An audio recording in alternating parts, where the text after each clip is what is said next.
Boulevard home game of the week on the Fans Sports Network. Punishing runner. Into the end zone, touchdown. Big hole up the middle. 15, 10, 5, touchdown. For a touchdown. It's homecoming week here at Pineview High School. The Panthers hosting the Cedar Reds here on the last Friday night of September. They pulled out all the stops, the tunnel, the balloons, the smoke, and we are here for a good Friday night matchup here in Region 9. This game brought to you by Boulevard Home, making your house a home for over 50 years here in Southern Utah. Caden Formaster and Carl Frankie here on the broadcast with you this evening. Carl, we're set up for a good one. We have two teams ranked right next to each other in the RPI rankings going at it head-to-head tonight. Yeah, this should be a really good battle. Both teams playing pretty well right now. A lot of confidence on the field. I got to walk the field a little bit. Guys flying around, pads popping. Both teams are going to be ready to go. And as we had mentioned in our pregame intro there, it is homecoming here tonight. You had mentioned two homecomings in a row for you. It's homecoming season right now around Southern Utah. Yeah, I feel like homecoming king, man. Let's just go out there and get the crown later. Absolutely. And we are still just minutes away from kickoff, but we did already have the coin toss. We already had the national anthem. That is now behind us. Cedar won the toss. They deferred. And they're going to be headed from south to north, Pineview from north to south. And we'll be seeing kickoff coming your way shortly here. Pregame today brought to you by Finley Subaru, Bucks Ace Hardware, Downey's Clothing, and Honolulu Grill. We want to thank all of our great sponsors here for bringing us some Region 9 athletics with the Fan Sports Network tonight. Again, this is a fun matchup here between these two teams, both with some really good skill players on both of these offenses between Pineview and Cedar. Yeah, I mean, you got Kyle Richardson, Brock Harris, Levi Shaw on one side. And then you look at Cedar, a collective bunch, right? You can't really just pick out one or two guys. Like, they've been playing as a collective bunch really, really well. All orchestrated, obviously by Coach Hyatt. And, again, playing really well. Took some lumps up there against Snow Canyon. But have played well of late, and their defense has been really good, too. Yeah. On the offensive side, Caleb Pauley, their running back, is rushing for an average of over 100 yards on the season so far. So he's definitely going to be one of those threats that Pineview will be looking to try to take down and take off the board here tonight. But that doesn't mean that it ends there. The passing game, you got Crew Giles and Trace Overson, who are both going out and bringing in those passes. They are bringing in a lot of receptions here on this season. And so, you talk about the collective group, and it really is a group on both offense and defensive side. As you mentioned as well, the defense has been really good for the Reds this year. Yeah, really good. Tough-nosed bunch of kids. They're going to have to really lock in. Brock Harris is struggling with a little bit of an ankle injury. See how long he goes. Kyle Richardson, the tailback for Pineview, banged up ankle as well from last week. So we'll see how long he goes. So again, it's going to be one of those black and blue type games. They're going to have to just, pick it up, next man up, and see who gets it done. Yeah, we're going to see some other faces maybe that we haven't seen so much this season that are going to take over some of those minutes with guys that are a little banged up here. Number 27, Garrett Williams for the Pineview Panthers, and 81, Russell Jacobs are going to be some names we might be calling out that you haven't seen as much of this season. So the Panthers walking out right now in their black uniform. Cedar on the other side with the white tops and the red, or I guess you could say it's red, the red pants out there. So Cedar Reds, again, going to be kicking off to Pineview coming up here shortly. And we're about halfway through the region season, so we're starting to see how the region's shaping out. And I got to say, there's a lot of parity here. A lot of teams where I feel like it's kind of a coin toss for me, which team's going to win, and this is one of those games. Yeah, this is the one I kind of circled. A Double D had asked me, hey, what game you want to do this week? I said, I want to do the most competitive game that I think is going to be tonight, and that was going to be these two teams in this matchup right here in the middle of the season, right in the middle of the schedule. Very important to get a W here tonight moving forward for sure for both teams. Pregame today brought to you by House of Jump. You can purchase 1 hour jump time Monday through Thursday. Mention that you heard it right here. You get $10 to the arcade for free. We got some of the Pineview players out there getting ready to go here on this Friday night as the clock continues to tick down and we get closer to kickoff. We're going to step aside, take a quick break. When we come back, kickoff here on the Fan Sports Network inside of your Boulevard home game of the week. Need an appliance or two? AWP's got you. Check out the remodeled expansive showroom, highlighting the cafe series with colors like matte black, matte white, and modern glass. Make your kitchen stand out. Come see the local boys at AWP across the freeway from the Bloomington Walmart. Welcome to the Back Nine. We bring the world's best courses to you. Elevate your game at any time with 24/7 access to top-tier golf technology and expert PGA instructors available. Back Nine Golf is a place to improve your swing for all ages. Join us today. Best Friends Animal Sanctuary in Kanab is open daily for free family fun. Take a tour, volunteer, hike a trail, or bring home a new best friend. Visit Best Friends today for magical memories that'll last forever. Create your own relaxing, comfortable space. Boulevard Home offers the guaranteed best prices on furniture, appliances, mattresses, and more. And buy with no interest financing. Shop Boulevard Home, because home is who we are. You could wander around a warehouse store forever and never find the one thing that could make all the difference. A helpful face? Now that's something to consider. Everything your local Bucks A stands for is written on our faces. Welcoming, neighborly, knowledgeable. When you're in need of a helpful face, visit one of our 3 Southern Utah locations. Did you know that St. George News has a new app? Download the St. George News app today and stay up to date on everything happening in Southern Utah. Get instant notifications on news, weather, sports, and more. Download the app today and get your local news now. Hey, it's Marco from Coral Canyon Golf Course inviting you to play the course with the best backdrop in Southern Utah. Make sure you get out and experience great golf for a great price at Coral Canyon. Visit coralcanyongolfcourse.com or call us at 435-688-1700 for your tee times. Today's game is brought to you by Boulevard Home, Wilkinson's House of Lighting, Coral Canyon Golf Course, and City of St. George Recreation. Welcome back in here to the Boulevard Home Game of the Week. We're getting ready for kickoff here. The officiating crews tonight. Referee is Joe Wright. Umpire Josh Harrington. Line judge Donald Hewlett. We have Chet Loveland and Matt Shomway as the back judge. That is your crew tonight here for this ball game as the Reds getting ready to kick off to the Pineview Panthers.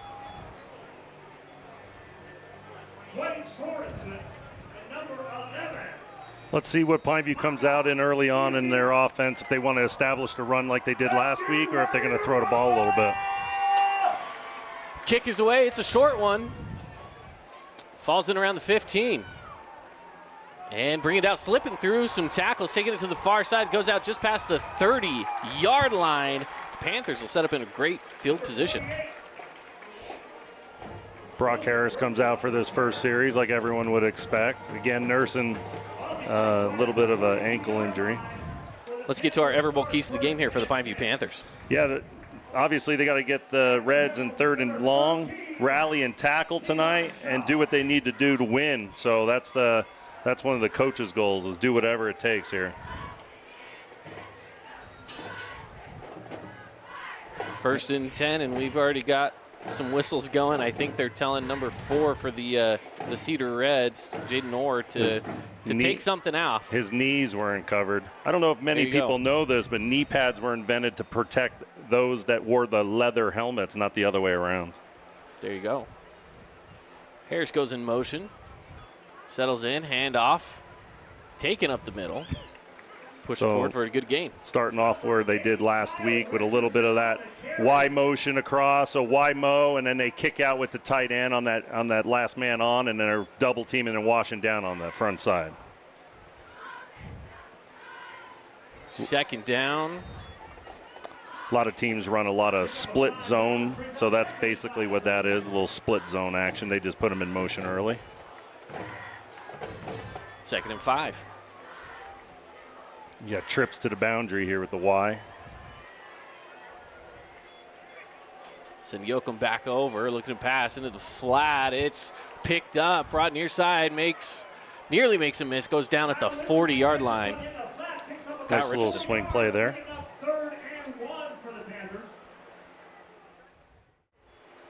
It's Corbin Yoakum, number 1 out there, looking to get a block, and does get a pretty good block there against him. Well, you can't crack back, so he did a great job of just shielding and turning his back to him. That could have been a 15-yard penalty, and instead it was a smart play on his behalf.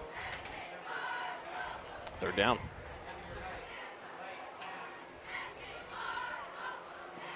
Another handoff, going to push forward. Kyle Richardson gets the 1st down. Yeah, just inside zone right there. Just, again, split zone. Everybody moving up the field except for the tight end coming across, making sure that that D end doesn't come downhill. Great push by the front line so far. This is kind of what I expected early on in this game, is a little bit of bully ball. Now we got a little empty. Again, trips to the boundary with the Y. Going in motion, taking the handoff on the sweep is Fia, and he takes it across into Reds territory, enough for a first down. Yeah, just a little fly sweep into the boundary, so FIB formation into the boundary there.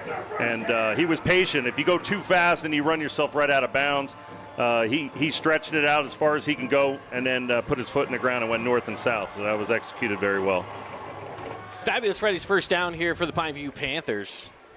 As you could tell, a lot of the blocking has gone towards Brock Harris. He's a monster in there, pushing people around. They send trips far side, send out 5 receivers, going down the sideline and put on the brakes. Quade Sorensen, if he would have kept on running, he might have had himself football in his hands. A little bit out of bounds, a little bit too long from Shaw. Probably had to stick that one in the hole. I think that's why the receiver throttled down, because the safety was coming over to help. He's got to throw that into the hole there. So that's why you kind of looked at the receiver kind of stopping and going there, because he was trying to sit before the safety came over for help. Brings up 2nd and 10 here for the Panthers. You can run the ball here. You can throw the ball here. The way they've been running the ball, you can probably get yourself in at least 3rd and mid, 3rd and 5. Shaw takes a snap, hands it off. Richardson with a big hole up the middle. Trips over his own feet a little bit, but he gets enough for a first down. Yeah, he bit nice little cut back there, but that hole was enormous. Both of us could have ran through that. So great job by the offensive front on that play. Looked like number 52, Josh Bowler, cleaning it out. Yeah, and we did have a flag down there as well. That looks like it's going to bring it back here for the Panthers. That's a near side, too. They're pointing at the hash. That's not even near the play, so I don't know if someone's not on. No, holding. Holding on the Panthers. So it will remain 2nd down. And it'll be 2nd and 20. That's a tough one if you're coach, because that holding call is away from where they ran the football. So again, you want to shoot yourself in the foot here. You want to make sure you continue to move downfield, stay ahead of the chains. Now they're behind the chains. 2nd down.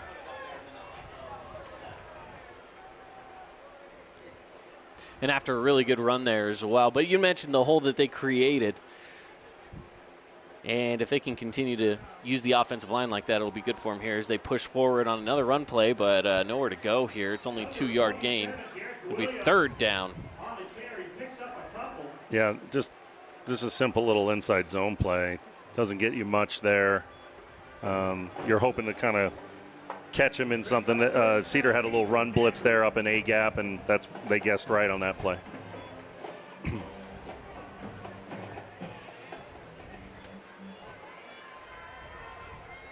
Cedar plays this, it's cover 4, so there's plenty of space out there to throw the ball. I'd like to see him go back to that low high again on that corner. Yoakum goes in motion. Settles in near side. Shaw rolling out near side. Throws it down the line, has his guy, and it's dropped. He had Quade Sorensen right there, but he can't hold on to it. Yeah, Quade also needs to kind of work a little bit more inside, give himself more room to the sideline for Shaw to throw the ball. He kind of come up the field and just straight. You kind of want to leverage yourself inside, so when you bend that, you have a little bit more space to the sideline. Sets a 4th down here. The Reds back to receive the punt.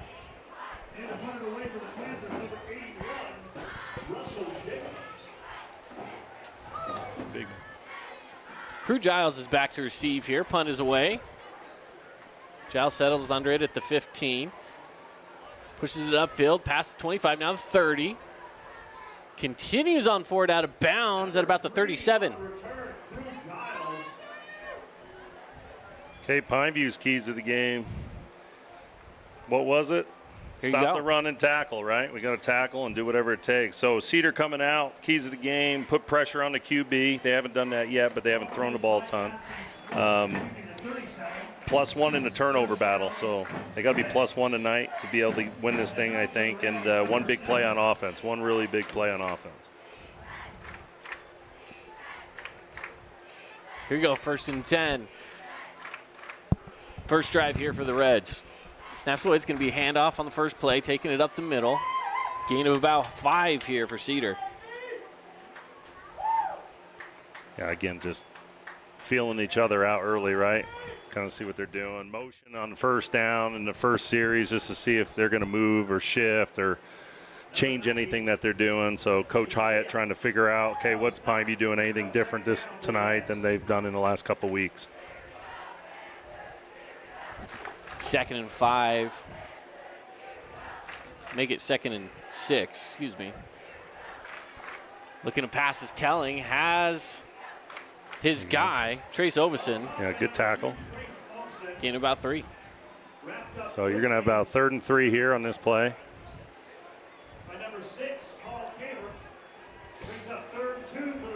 Give him 1 extra, 3rd and 2. Yeah, there you go. Moving quick here, going handoff to Pauly. He goes forward. He almost has a little bit of a strip there, but he gets enough for a first down. Yeah, Everett looked like he should have kept that one. It was a little late read, but they'll probably come back to that. Both teams running to their strength, to the tight end thus far. So fabulous Freddy's first down here for the Reds. Giles comes in motion near side. Kelling looking to pass. Pressure coming through, rolls out now far side, takes it himself, running towards the sideline. It'll gain about 5 on the play. Yeah, just patient there, nobody open, eyes downfield. Picks up a good 3 yards there. Picks up 3 yards. Brings up 2nd and 7 for the Reds. Both teams sitting in this 2-high shell early on, keeping everything in front.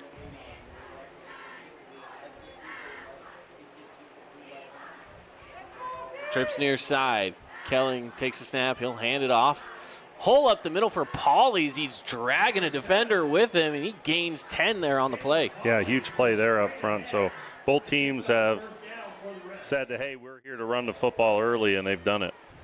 Yeah, check it out here on our Holbrook Asphalt replay. Again, a pretty good hole there up the middle. And takes it on down. They're going to settle in here at the 36. Cedar taking their time, no rush. All right. Maybe a little play action here. You ran the ball enough. Maybe a little play action or drop back right here.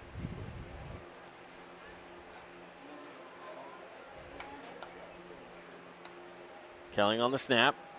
Oh, hand off up the middle. Pauly will go for 2. He had number 1 running straight up the hash, inside the hash, wide open. Brent Martin, tight end. If he would have had that back, if he just would have pulled that, he would have hit that guy for a big, big gain, 15 yards easily down the field. Instead, it brings up now 2nd and 8 here. And about halfway through the first quarter. Tell you what, Cedar doing pretty well, possessing this football and moving the sticks thus far. Here's play the play action. Kelling.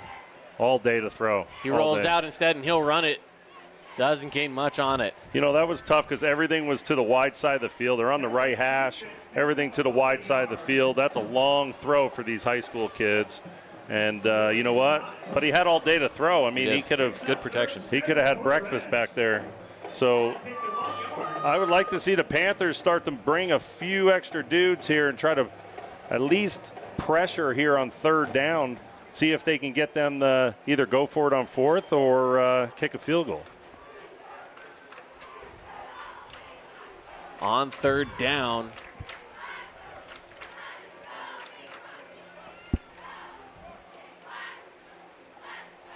Kelling with the meal to the side of him. Looking to pass, going deep. Should be picked. Oh, nearly picked off. Yeah, I think the safety had the beat on it, and the corner knocked it away. Yeah, that was Kason Himmelreich getting in on the action there. Yeah, like I said before, that's a long throw for these high school kids, and it hangs up in the air a long time. That's Kason Himmelreich and Jacob Chepkrury, if I said that correctly. Chippequai? Is that how you say it? Something like that. Sorry, parents, if we butchered that. Yeah, we're just doing the best we can. 4th down and 7 to go, and the Reds are set up to go in Panther territory. Listen, that's a long field goal. It's a short punt. 4th and 7. They're going to go for it. Kelly takes the snap. Oh, we should have thrown it. Pressure getting towards him, and he's going to go down. It's a sack for the Panthers. It looked like number 36 for the Panthers on the sack. That was Melosi Moores. Melosi Moores with the sack there. Here on the replay. Yeah, he comes through off the edge on that far side, finds a seam, and gets the sack. So it's turnover on downs. Turnover on downs. It was either going to be that one or the one before it, because the one before it should have been a pick as well. So when you're in better field position in this scenario. Yeah. So you'll take this all day long if you're Pineview. Here we go with the run. Finding a hole, going for 9 yards. Richardson's doing a pretty good job. You could tell he's a little gimpy. He doesn't have that burst like he usually has. He's kind of nursing that ankle, gutting it out tonight, though, doing a good job. Yeah, he's doing a fantastic job here, setting them up for a 2nd and 1. Nobody's healthy this time of year. Everyone's got a little nick or sprain or something. Mid-season form, that's definitely what you're going to see from each of these teams here. We've crossed over into red territory here, set up at the 47. Snap is away, play action. Going deep down the sideline. Does he have him? He does, down to the 5-yard line. That's Colt Falanico. Yeah, that was a great play. That was the one they missed on earlier.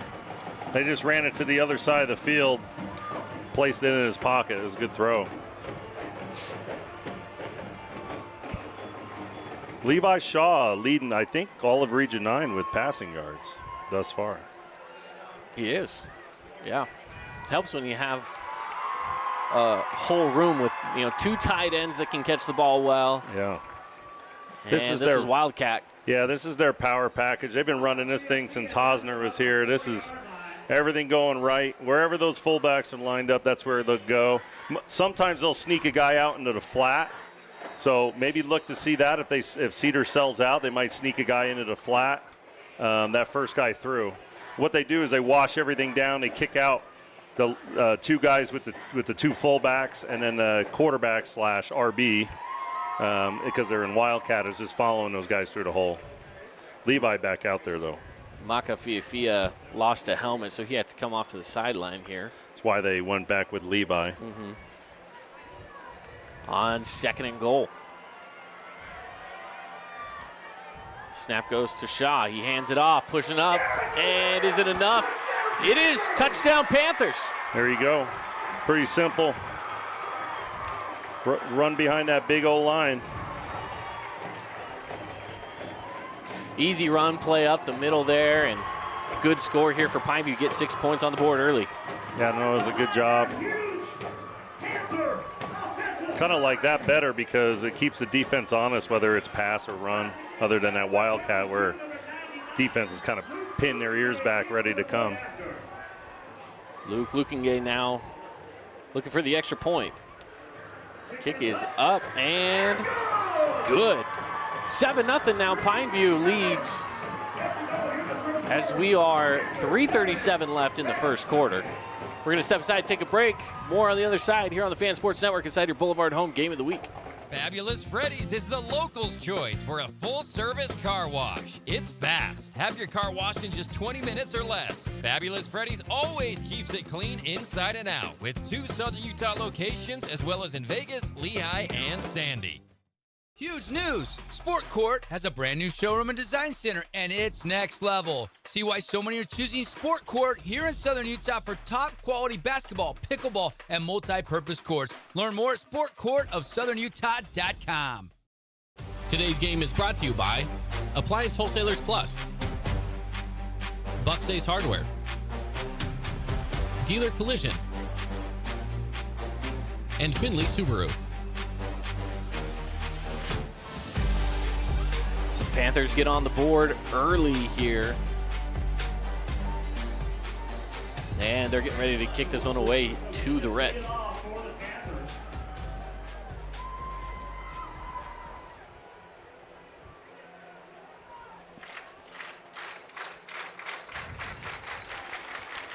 Here's the kickoff. It's a line drive. They'll take a hop, and the Reds will have it, picking it up, crossing the 20. There's a little bit of a lane, and he crosses through, breaks, and bringing a defender with him all the way down to the 45, Crew Giles. Yeah, a lot of black shirts running past the football there. They got to start to break down a little bit sooner, stay in their lanes, and squeeze to the ball side.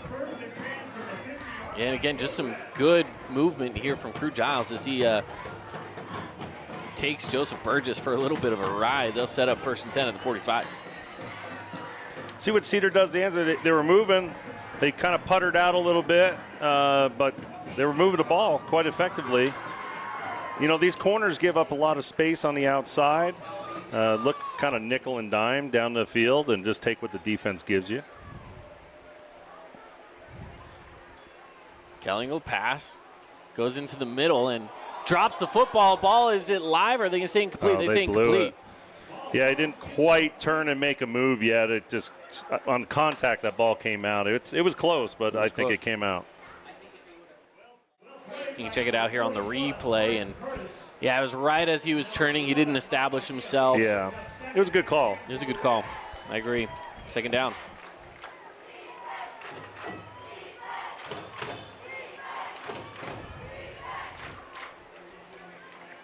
Giles in motion, goes far side. Kelling will roll out to his right. Looking to pass instead. He'll dive up the middle, and he'll gain 2.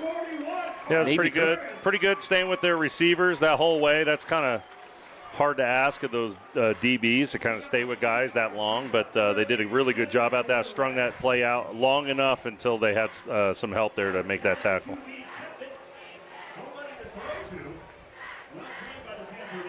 So here we go on 3rd down, 7 to go here for the Reds.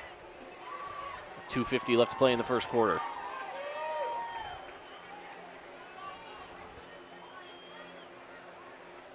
Snap was away. Kelling, he's looking down the middle. He's got pressure coming at him now. Has to dump it off and does.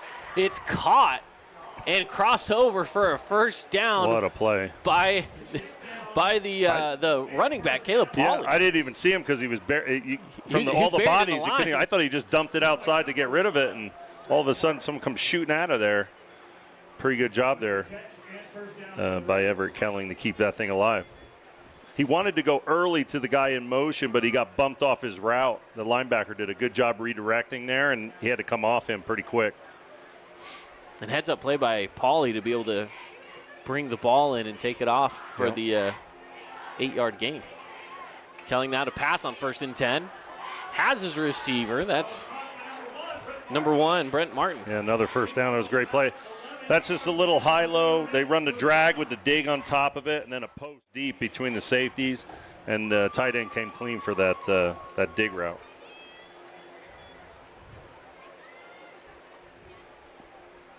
Fresh set of downs here again. Yeah, like I said, they don't have trouble moving the football. It's just finishing the drive last time. They didn't get to finish it, so.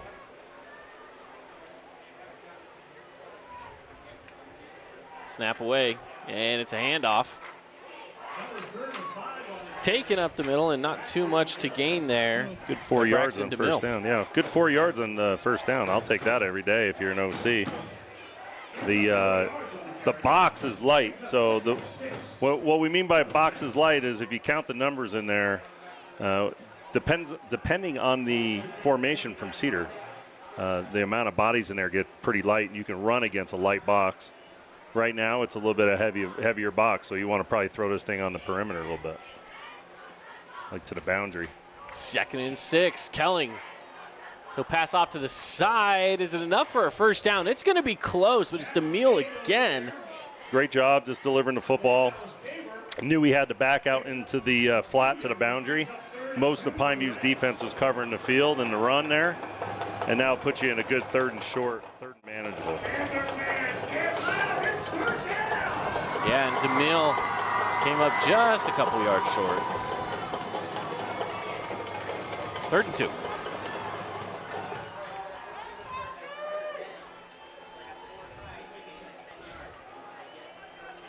Kelling takes the snap, hands it off to Pauly. Pauly's going to be close. I think they're going to give it to him. He's right at the line. Yeah, it's going to be close. I think it's first. I'm waiting for them to officially spot the ball here. And there we go. There's the signal. It is a first down.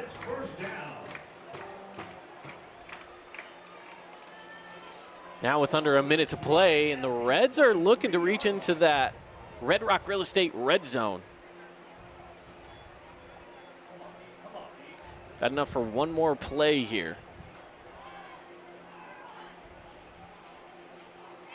Kelling will take the snap. He'll hand it off to Pauly again. Pauly with the hole up the middle, and he gets tripped up. Going to be close to the line of game. They'll give him 9 yards.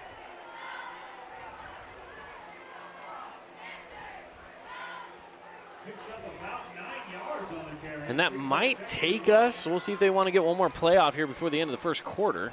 No, they look like they're holding on here. They'll take it to the quarter, talk about it. And they will, yep. With us reaching the end of the first, the score 7-0. Quick score update, Region 9 score update. Yeah, it looks like Desert Hills, Cyrus Polu picks it off in the middle of the field and runs it all the way back about 30 yards to pay dirt to go up 14-0. Desert Hills in the over first Dixie. quarter, yeah, in Dixie. There you go. All right, we're going to step aside. Second quarter, and we come back here on the Fan Sports Network.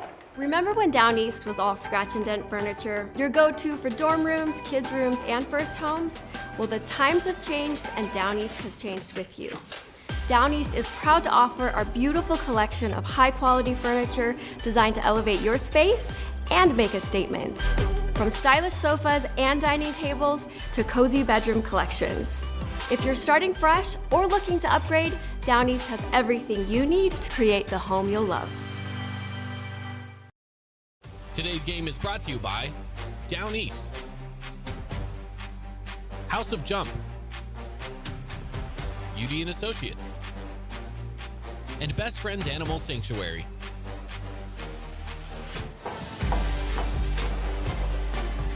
Into the second quarter we go here on the Fan Sports Network. It's your Boulevard Home game of the week. Boulevard Home, making your house a home for 50 years here in southern Utah. Some more scoring updates brought to you by Nets on Fire. Hurricane up over Snow Canyon by a score, 7-0 over at Snow Canyon High School.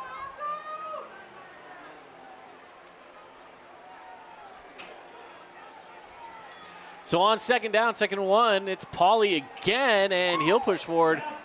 Gains 4. Only needed 1. First down, and well into the red zone now at the 10-yard line. That'll be the last first down that they're going to be able to pick up on this series. So let's see what they do here. They got 4 downs to get in this.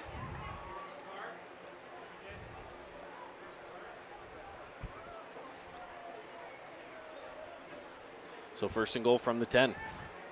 As we launch into the second quarter here, can the Reds tie this one up here? Pineview stays in that 3 front. Doesn't matter if Cedar's got a tight end on the line or nothing. They just stay in that 3 front. They hand it off again to Pauly, and he will continue to go forward. Gain 7. Yeah, there's huge gaps in there because of the bubble the 3-4 makes, and you just run to the bubble. And right now, the bubble is where that linebacker stands. And he had a pretty good hole there. Yeah. Again, I mean, this is goal line right here for Pineview, and it looks like, you know, they don't really bring anyone to the line of scrimmage. Another handoff to Pauly. He's going to have a hole. Is it enough to get in? It is. Touchdown, Reds. Yeah, it's 3 against 6 there and until the second level, and it's just you're not going to stop them short of the goal line there. You got to bring heat. You got to fill gaps. There's just too many gaps available. And an easy score there for Cedar. Again, they just kind of went handoff there down the stretch. Yeah, I mean, why would you change? Yeah. That's what we call light box. You know, not a lot of beef up front. You got 3 guys. You're double teaming the nose.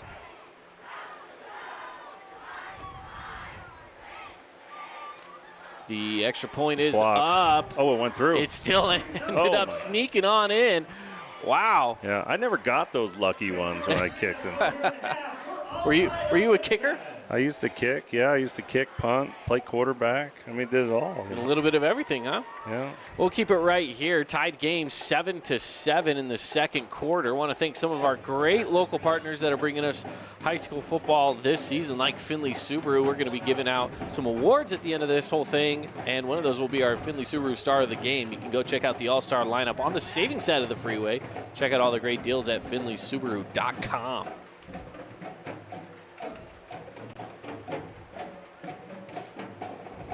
Well, we've got ourselves a ball game all tied up 7-7 here in the second.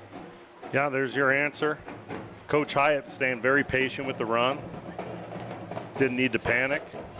Not, seeing the front he wanted. And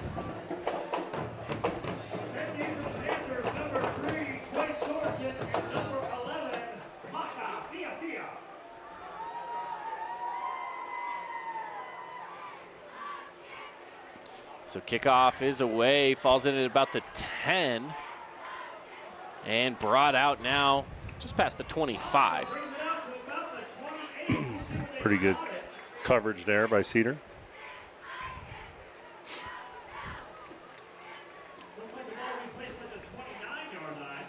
So they settle in at the 29 is where we're going to take over now for this 1st and 10 set of downs for the Pineview Panthers. Again, all you've seen, the picture is, basically a 4-3, but they're in a cover 4, cover 2 at times.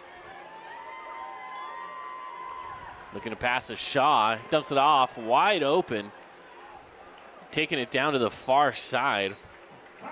You're running a lot of yards there for Kyle Richardson, but he still gets 2nd and 2 here. Yeah, no, it was, again, both teams being patient in what the defense has given them thus far. Pineview playing with a little tempo. He has a guy wide open over here. And he's going all the way down to the 40, Quade Sorensen. I mean, if they hurried again and they just had number 4 out here by the numbers, he's wide open. Yeah, breaks through right there at the line to gain. And the Panthers, they keep on moving here. This is a little bit of Croton's offense right here, where they run a bunch to the boundary, and if you're not going to cover it with numbers, they're just going to keep slinging it out there until you do with tempo. And we got ourselves some laundry on the field.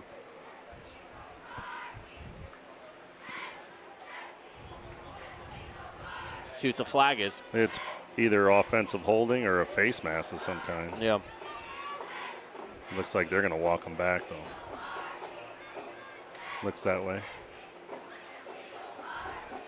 I don't know if people know, unless you're at the game, but it is 100 million degrees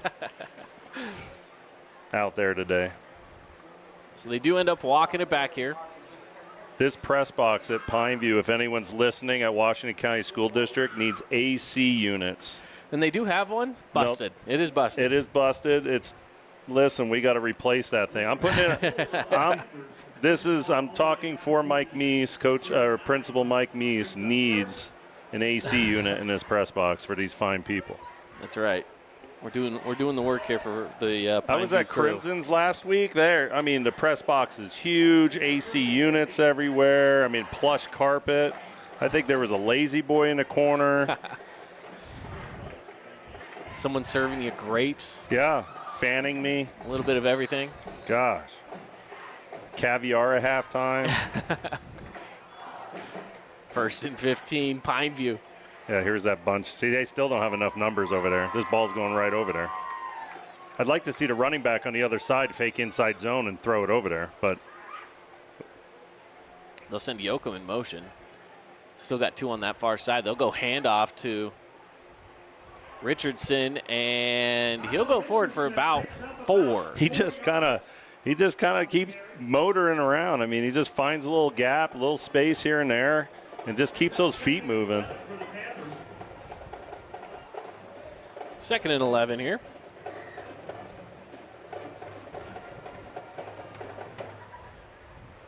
Neither team really adjusting much defensively, kind of just staying in their base.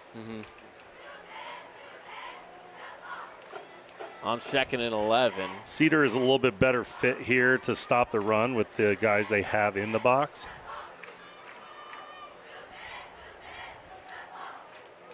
Snaps away, play action, pressure coming, gets it away, and it's overthrown.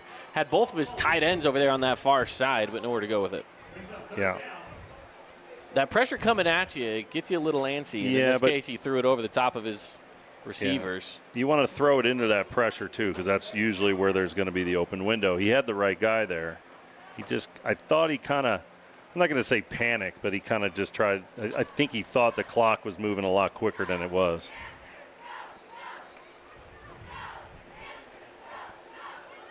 Now the officials are stopping the play here for just a little bit. I think they need to move the ball back a yard is what the problem is. Because it was 2nd and 11, now it's 3rd and 11, and they had the ball at 3rd and 10, so they got to move it a yard, and there we go. There, they fixed it. Joe Wright, the white hat tonight, getting that thing handled. You got Stack on the outside now. If you're Pineview, you don't say anything in that situation. You just hope you have a 3rd and 10 now instead of a 3rd and 11. Correct. Save yourself a yard. Here we go on 3rd and 11, and Shaw will look to pass. He gets hit as he throws. It's a jump ball, and no one brings it in. 4th down. Yeah, and we probably got a holding call, but the running back just absolutely got hammered by the Mike backer on this blitz coming up the middle. And there is, yes, as you mentioned, indeed a call. That running back, if you wait for that linebacker to come all the way back there 3 yards deep behind the line of scrimmage, you're not going to be able to hold him off. You got to try to meet him at the line of scrimmage, square your shoulders and try to stop him, and insert yourself kind of with the O-line. So as a holding against the Panthers is declined, they'll just let it be 4th down. Yeah, it looks like the Panthers are going to punt here.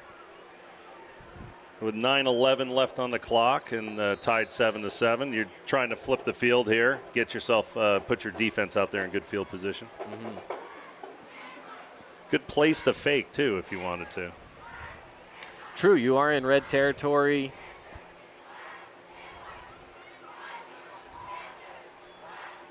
Go for the punt. It's up there.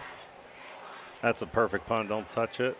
It's going to roll down to the 1 yard line. Perfect placement there for the Panthers. You couldn't put it any better in the spot right there. Now, if you're Pineview, first play, I'm bringing everybody. Yeah. I am bringing everybody. I'm locking people up. Everything you can do to try to get yourself a safety right well, here. It's not even they just got to change the momentum here a little bit. You got yourself an opportunity. They're going to try to get the ball out quick, or they're going to try to run it out of their shadow of their own end zone. I would just make sure you're disciplined on who you have out of the backfield, but I would be bringing guys here. So what are you looking for here? A run, a screen play? What do you think? It's usually, it could be a run, or it could be like a slant or something like that, or something to the outside.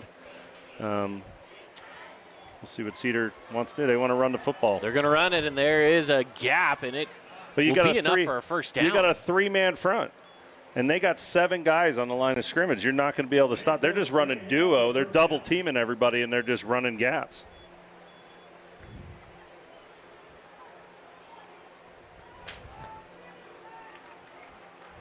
I mean, look, again, light box, spread them out, run the football. So here we go. Running it again. Good play there, though. And stuffed up. Yeah, only a couple yards. Yeah, that was a good play. Couldn't see the number, but he shed the block really good. Squatted, surfed that, made a great tackle. Now, you could play a 3 front if those guys are doing that. So here we go, 2nd and 9. There you go. You got 2 by 2. Now you're thinking, pass here, obviously. Kelling will go play action up slant. the middle. He's Has him gone. Crew Giles, and he is off to the races, past the 50, the 30, the 20, the 10, and he's going to walk in for a touchdown. Reds take the lead. And that's what happens when teams play that too high defense, if you can beat that first guy on a slant, there's no way of recuperating. We do got a flag back here. Oh, I Is he don't going to know. bring it on back? Legal man down. That would be impossible if there's an illegal man down field because that ball was out within a half a second. And they got about a 3-yard, 2 to 3 yards that they allow them to get upfield. That's what they're calling it. Oh, I don't know, man. I'd have to see the replay And on that. we don't have the replay on that one. Didn't Oh. capture that one, but man, that is a rough break there for the Reds. I just have I'm not there. I'm not on the line. I'm not looking down the line. But for an offensive lineman to get further than 3 yards down the field in a half a second or less, I have a hard time believing. But well, big break for the Panthers there. It is. Because now you're 2nd and about 13, 14. Brings up 2nd and 14. Yeah, 2nd and 14 indeed. I like this formation, too, that Cedar's running. So they got, basically, it's an overload with the tight end. Tight end is not eligible because he's covered up, but. And they'll go handoff here to Pauly. Pauly's following some blockers, and he gets down to about the 19-yard line. Yeah. Pineview's going to have to get a couple more hats over there. Well, here's my thing. You got you now have 4 guys on the right side of the ball that shouldn't really be there, right? There's nobody balancing out the other side, and then there's not an adjustment made defensively, linebackers or D-line there. So linebackers have to slide to that. Same formation, other way. 3rd and 3. Kelling looking to the side for a little bit of help from the coaches and settles back in here in the gun. Takes a snap, hands it off, following some blockers, getting tripped up. It's going to be right around the line I think we to got gain. roughing. There's going to be roughing the quarterback here on number 36 for Pineview. Melosi Morris. There's a flag on the play. Roughing. Let's see Coach Boyer down there at the bottom of your screen having a chat with the officials. And that will indeed move the ball upfield in favor for the Reds. Yeah, that'd be an automatic first anyway. Yep. Well, they got that yardage back. Still didn't get the 6 points, but they're on the move here. Here's another little. So this is a bunch formation. That inside guy that's at the point in bunch is ineligible because he's covered up by the outside receiver. They go handoff anyway. Pauly will take it to the far side, and he'll gain 3. So a lot of this is a lot of run-type formations just to see if you're going to adjust to it. And then if they don't, they're going to come back and they'll start throwing to this.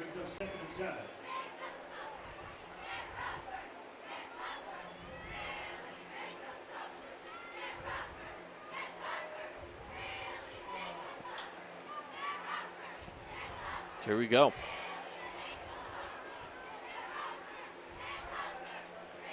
On 2nd down, snap away. Kelling to pass. Is it broken up? It is. It was very well defended there by Paul Carver, the junior corner for Pineview. So now 3rd down. Sorry, Caver. Paul Caver, not Carver. 3rd and 7 here for the Reds. 6:08 left out there on the clock. You can run the ball if you want to here. Got a little pressure coming off the side. Kelling will pass. Oh, intercept. Picked off. Taking it down the sideline. That was Caver again, I think. Yep. It was. Back-to-back plays for Caver. That's a good job. Ball was looked like the ball was thrown a little bit behind him on the sideline. Yeah, read it really well. Yeah, receiver and quarterback looked like they weren't really on the right page there. So the Panthers get the ball back inside of Reds territory. This is a big swing of events here for Pineview, as the game's still tied 7 apiece and halfway through the second quarter.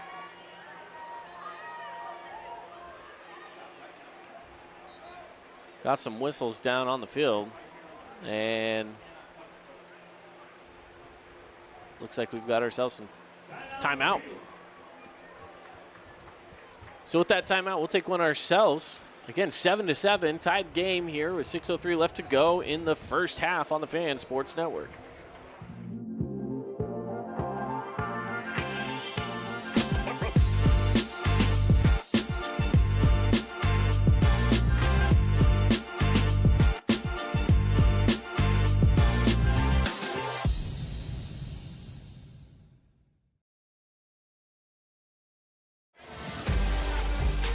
Quick timeout there, and we are back into the action.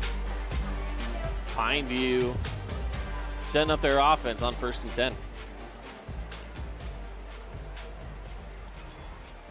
Here's a play, passing it off to the flat. It's brought in by Fia, and he'll go down for 5 yards. Yeah, it's just a little extension of the run game. That's like the old school I formation reverse toss. Reversing out as a quarterback, tossing it out wide, and nowadays out of the gun, it's just a little swing pass. We got some scoring updates for you. 21-0 at the end of the first. Desert Hills over Dixie, and Hurricane is 14-0 over the Warriors right now in almost the end of the second.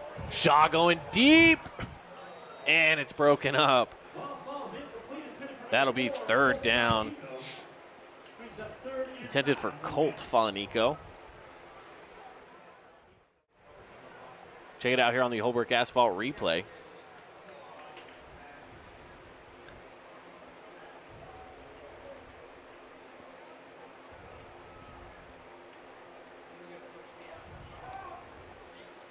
So here on 3rd and 5, the Panthers have started to slow it down here, especially on an incomplete pass, stopping the clock at 5:20. 3rd and 5. Snap is away. Play action near side. Caught. Makes a move, and Colt Falanico gets a 1st down. Yeah, if you're going to play soft, that's easy pitch and catch there.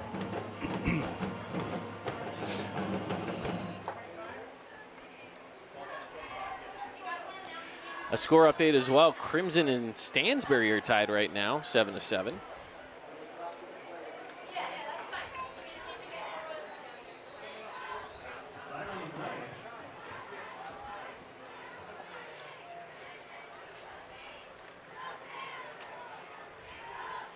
We've got ourselves a flag out there with a false start. Yeah, I don't know what Coach Boyer would be upset about unless.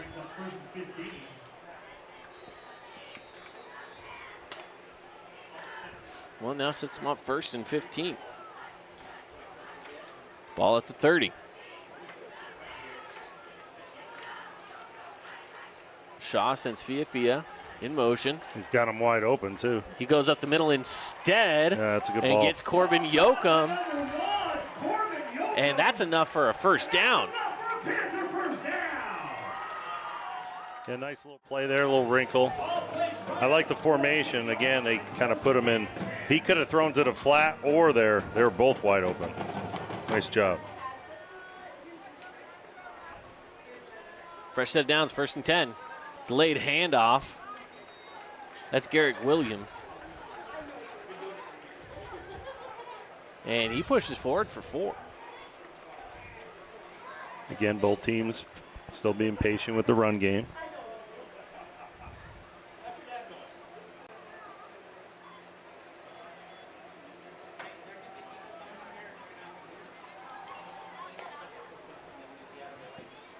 There you go, 2nd and 6. Look at the pass, pressure coming at him. Going up, jump ball, caught! Touchdown, Pineview. Yeah, and we got roughing the passer here, so they'll probably take that on the kickoff.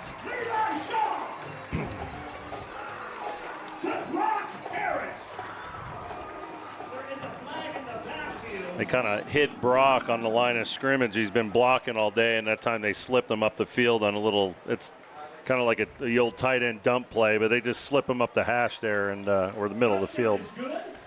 No safety there. And they're calling the touchdown good. You can check it out on the Holbrook Asphalt replay.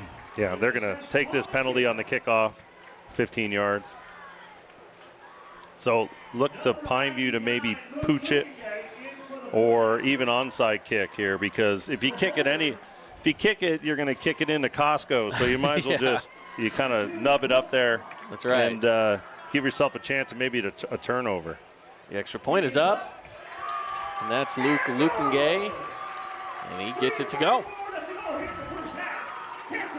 3:44 left to go. Panthers lead 14-7. We're here on the Fan Sports Network inside your Boulevard Home Game of the Week. More coming up next. Oh, hello, Italian nightclub from Jimmy John's. Ciao, freshly baked bread piled with Italian-style meats. Hey, hand-sliced veggies. Am I obsessed with this sandwich? Yeah. So what if I am? Jimmy John's. Order online or on the app. At Intermountain Sports Performance, we've been training athletes for over 20 years, and we guarantee your athlete will improve speed, agility, explosive power, and reduce the risk of injury while working with the most qualified and experienced team in Southern Utah. Find us on Instagram at sportsperformance_IH to learn more. Nets on Fire is the place to hoop in Southern Utah. Elevate your game with group or individual training with elite coaching. Hustle to netsonfire.org to learn more and see why so many rising stars hoop at Nets. Nets on Fire, building champions on and off the court. You want to announce? Panthers getting ready to kick off, and we had mentioned there's that penalty on the play, so they'll be kicking off from Cedar's own 45. Yeah, I very rarely have seen Pineview kick this thing through the end zone, so let's see what they do here. Well, yeah, they just go for it. Just kick it into the end zone. They went exactly with what you said they weren't going to do. Opposite of what I was going to do. He hit Costco, needed a Costco dog, and got one. That's right. That's right. $1.50. I mean, unless you think you can't cover something, but to me it's like, man, give yourself maybe another chance at a quick turnover and force those guys up front, those big heavies that try to run with the ball, or those linebackers. They don't like to run the ball much. But instead, we see the ball set at the 20 with the touchback, and the Reds taking over here.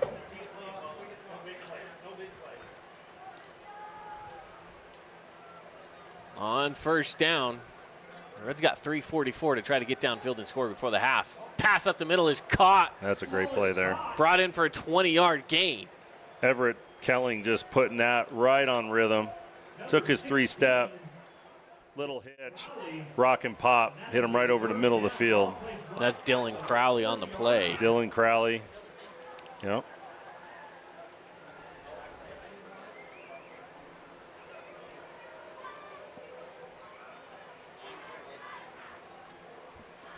Snap is away, they're gonna run it.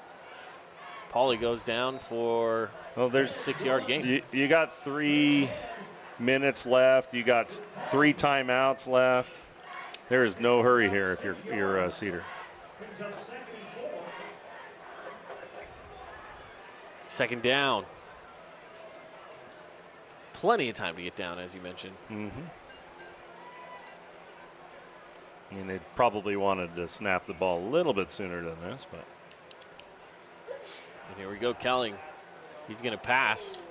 Wide open is Giles. He has a first down and a little extra as he's making defenders miss. Made 2 miss before taking out of bounds. And Makafia giving him a little bit of a ride there. Yeah, Maka's like, oh, man, I got to finish this. Got to be careful there. You don't know how the official's going to take something like that. And that's the thing. The players might see it as playful banter, but the officials might see it as something more egregious. So you're right. Be a little careful on that. A little bit more discipline. It is now 1st and 10 here for the Reds in Panther territory. Pass up the middle, wide open. Bringing it down is Brent Martin. They'll move the chains again. Yeah, they're just throwing it. They're throwing it between the safeties and behind the linebackers. So this pulling guard here and that little run action is going to pull the linebackers up, and you just dump it over the top of them. It's a great play call. Just under 2 minutes now to play.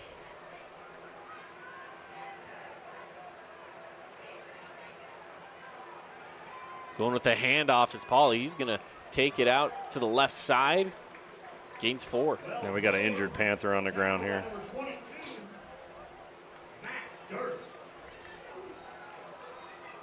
We do, and I'm trying to catch a number down there. Got ourselves a replay.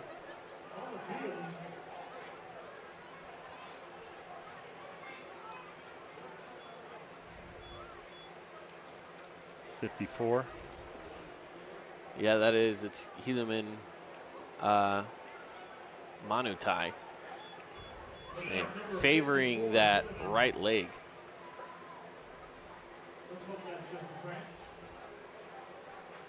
It will be second down as he's helped off the field.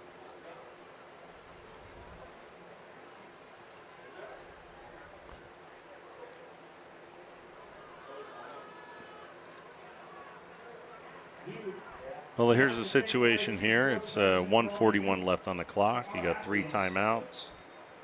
Clock stops on every first down until the official winds it again.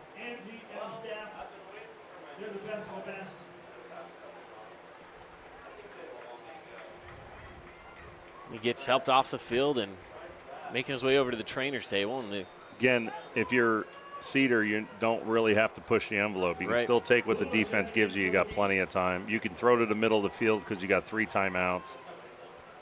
Plenty of time on the clock. And we have second down. 6 to go.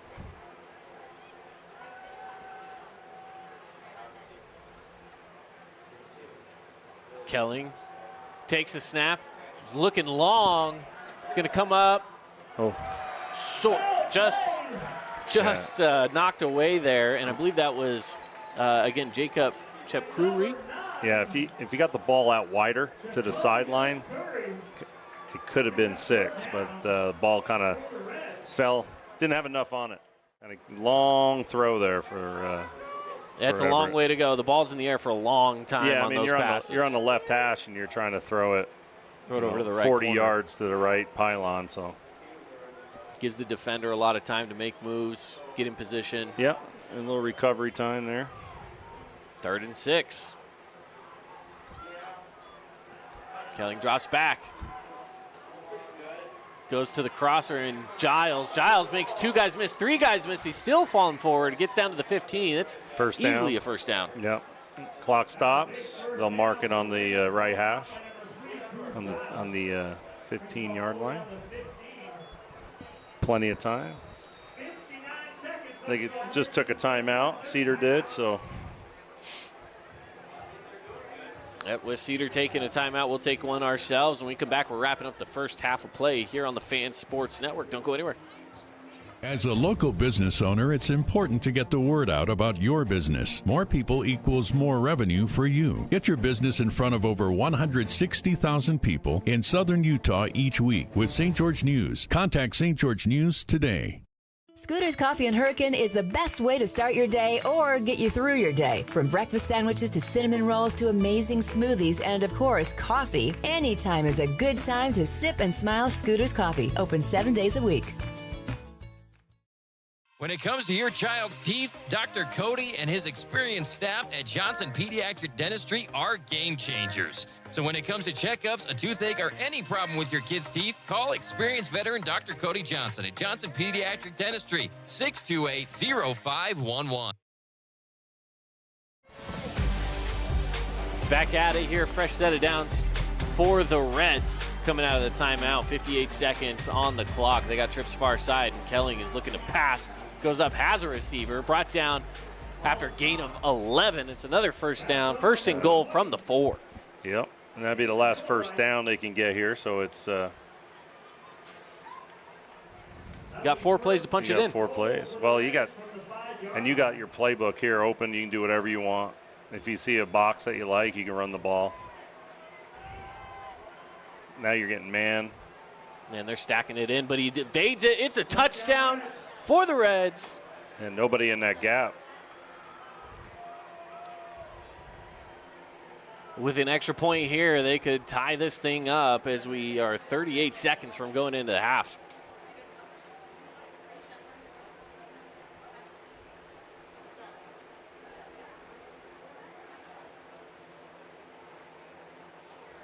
Number 28, Jacob Jenkins in for the point after. Ready for the point after.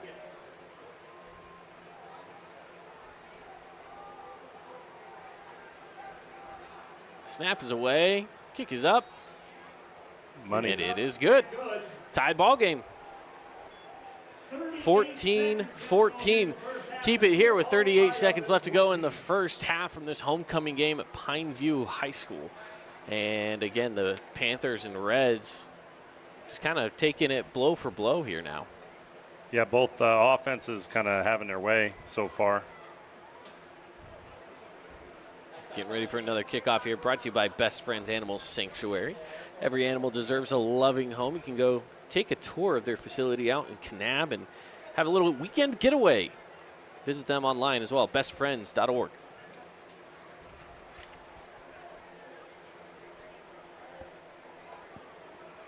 Well, we're going to have to see if either defense makes a few adjustments at halftime.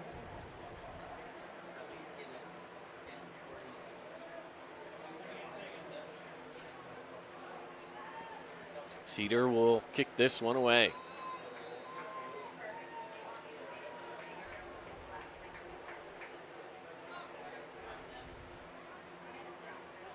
Will be brought in at the 2.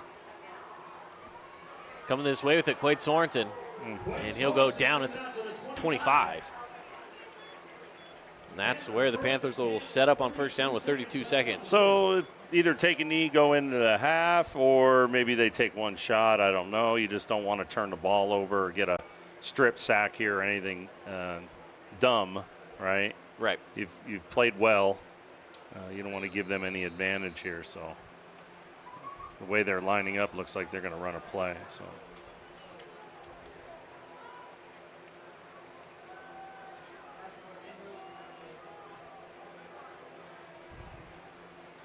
On first and 10. He'll pass out to the near side, and going out of bounds with it is Corbin Yoakum.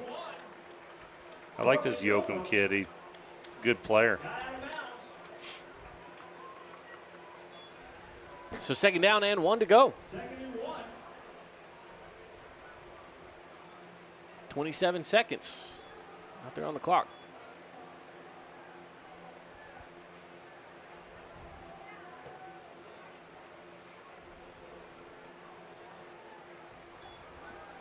Shaw to pass again. He'll take a shot up the middle. It's caught by Sorensen. Quade Sorensen brings it in at the 40. That was a good shot there. I thought the safety had time to break on that. Kind of just sat back.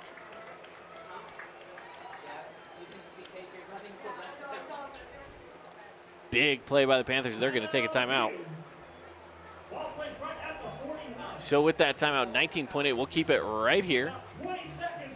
Yeah, I like that they, they could have easily have just taken a knee and go into halftime. You know, that's a conservative way, or you can take a couple shots here and go. I think after that first play where they got that first down, then they were ready to go. I think if they would have not gotten much on that first down, they probably would have needed it. Yeah, and I like the idea of going for it here, just having some fun, right? Playing some fun football, going into the half, why not? Yeah. And at this point now, you're at that point in the field, an interception, as long as you can get them down, isn't necessarily the worst case scenario either. It's not good, but, obviously you want to try to score on a drive, but you can start taking a few more chances. Yeah.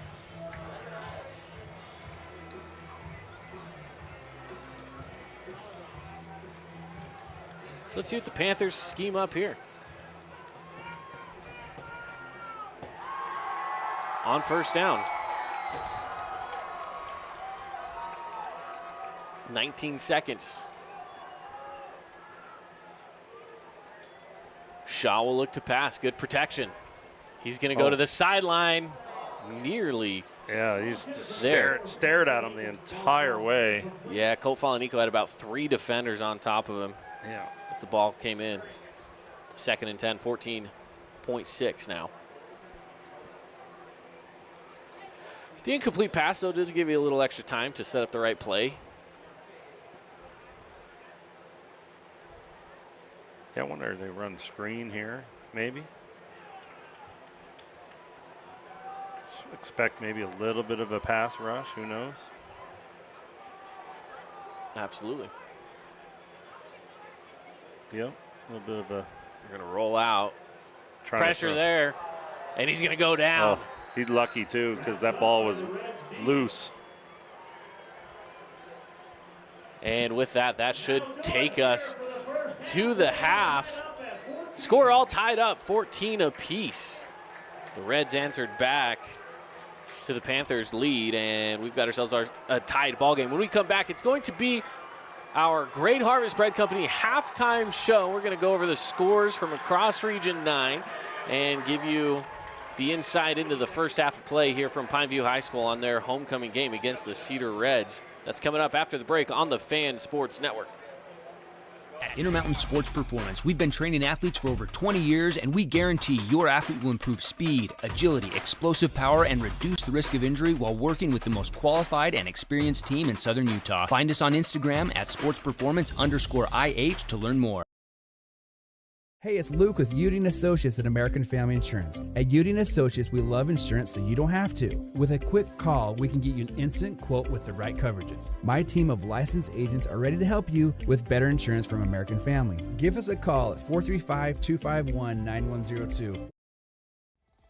House of Jump is Southern Utah's only indoor trampoline park and your only place to jump, dunk, and dodge.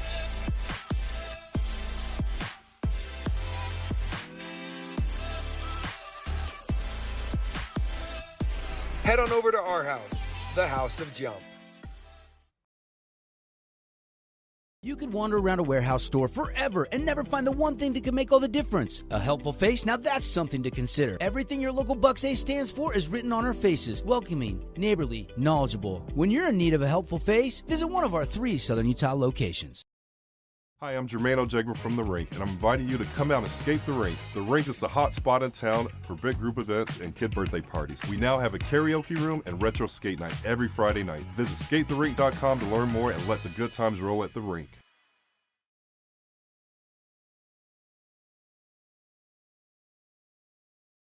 At Great Harvest, we believe in crafting more than just bread.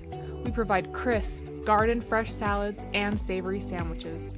Everything from garden-fresh ingredients to our signature handcrafted bread.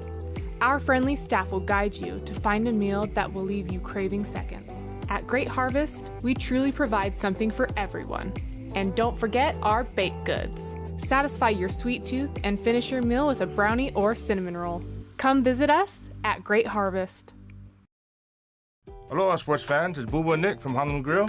Come get a taste of the islands. Try our famous Kahlua pork or tender teriyaki chicken, and you'll love our mac salad and sweet sauce on your rice. Don't forget to try our original Kava 8 at Honolulu Grill.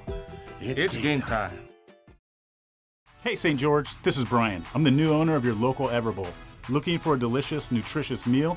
Come to Everbowl. Our acai bowls are packed with superfoods to fuel your day. And it's where Region 9 sports fans fuel up. Welcome to the Back Nine. We bring the world's best courses to you. Elevate your game at any time with 24/7 access to top-tier golf technology and expert PGA instructors available. Back Nine Golf is a place to improve your swing for all ages. Join us today. Check out this week's edition of TGIF on stgeorgenews.com. TGIF is your weekend adventure guide to all the fun and exciting things going on in Southern Utah this weekend. Find this week's edition at stgeorgenews.com and click the shows on the menu tab. Have a blast this weekend. We love giving back to our community, and over the years, we have provided vehicles for families in need, supported local charities, and helped train our first responders. Dealer Collision, your place for collision repair. Hey, it's Marco from Coral Canyon Golf Course, inviting you to play the course with the best backdrop in Southern Utah. Make sure you get out and experience great golf for a great price at Coral Canyon. Visit CoralCanyonGolfCourse.com or call us at 435-688-1700 for your tee times. Today's game is brought to you by Johnson Pediatric Dentistry, Sport Court, Scooters Coffee, and Holbrook Asphalt.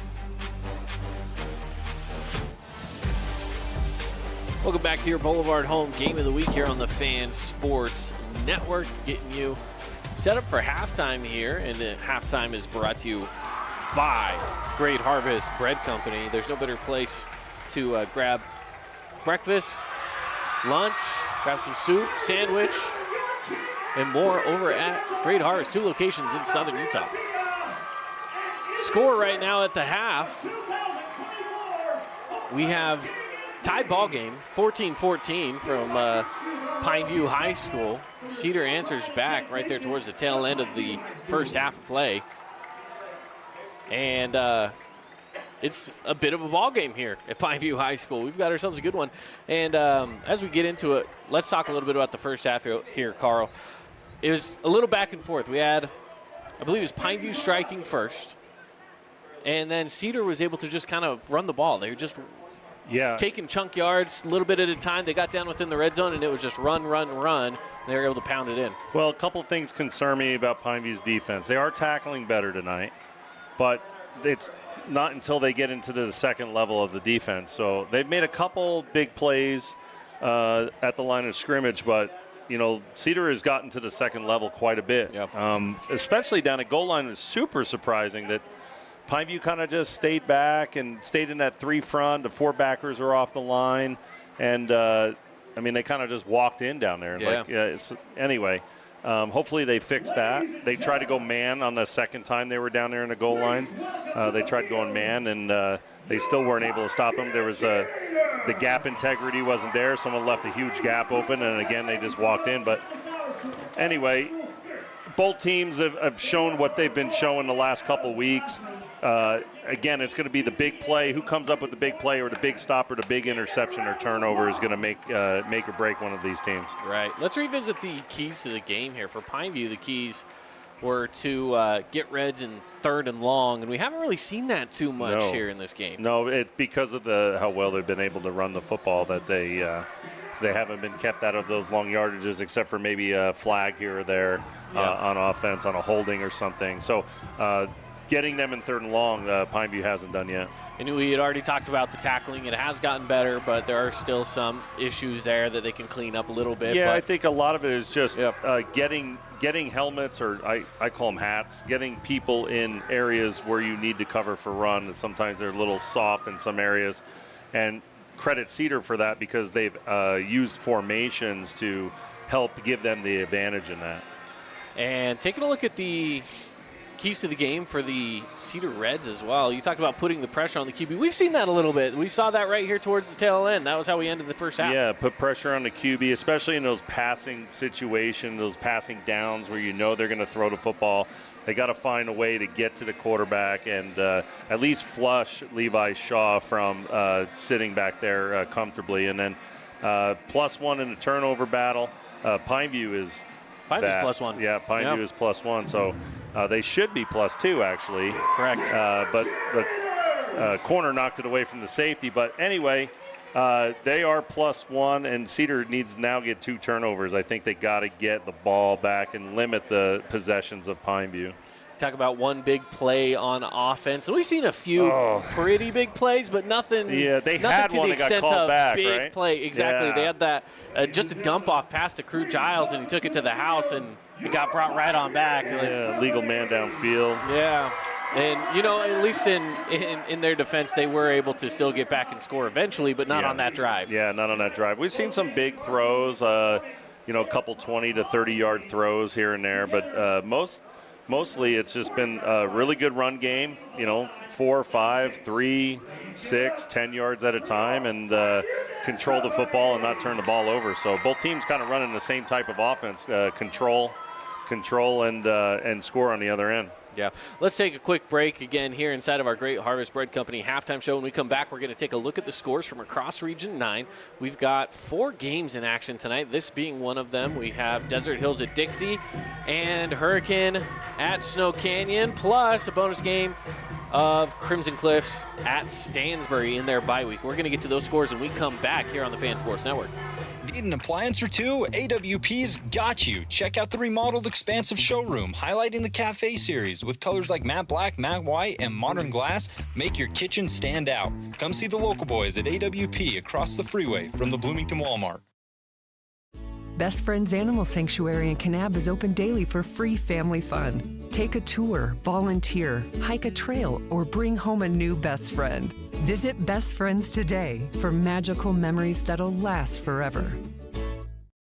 Create your own relaxing, comfortable space. Boulevard Home offers the guaranteed best prices on furniture, appliances, mattresses, and more. And buy with no interest financing. Shop Boulevard Home, because home is who we are.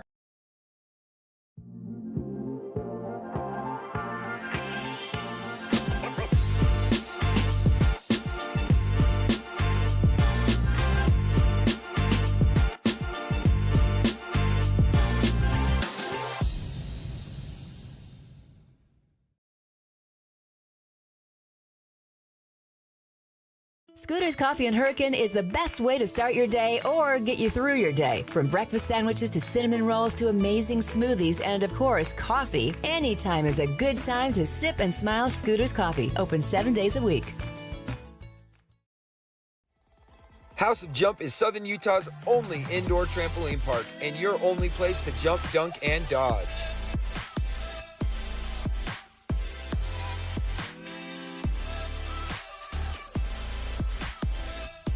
Head on over to our house, the House of Jump.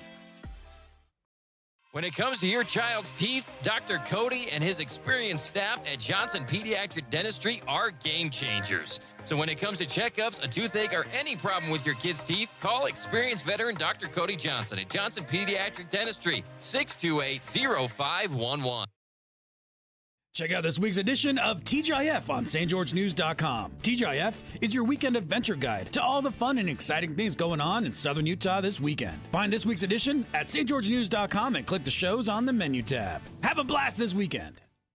Today's game is brought to you by Boulevard Home, Handel's Ice Cream, Intercap Lending, and Red Rock Real Estate. It is halftime here from Pineview High School inside Panthers Stadium. Homecoming week as the marching band getting ready to take the field. We've got ourselves a tied ball game here, 14-14. We have some other great ball games going on across town. And right now at the half, Desert Hills is up 21-0 over Dixie. And Dixie's been able to kind of stay in the ball game for the majority of the region season up to this point. This is their biggest deficit they've seen in region play. Yeah, they're playing a really good team. Desert Hills coming off a bye week as well, so they're all well rested and been preparing 2 weeks for Dixie. And, a couple turnovers there. I think that turnover, Wyatt Truman interception in the middle of the field where Cyrus Polo brought back about 30 yards for a touchdown. That didn't help. Again, just you can't turn the ball over against good football teams. And, again, they have to find something in the pass game that's going to loosen up that box for them so they can get Rand Sawyer going. Absolutely.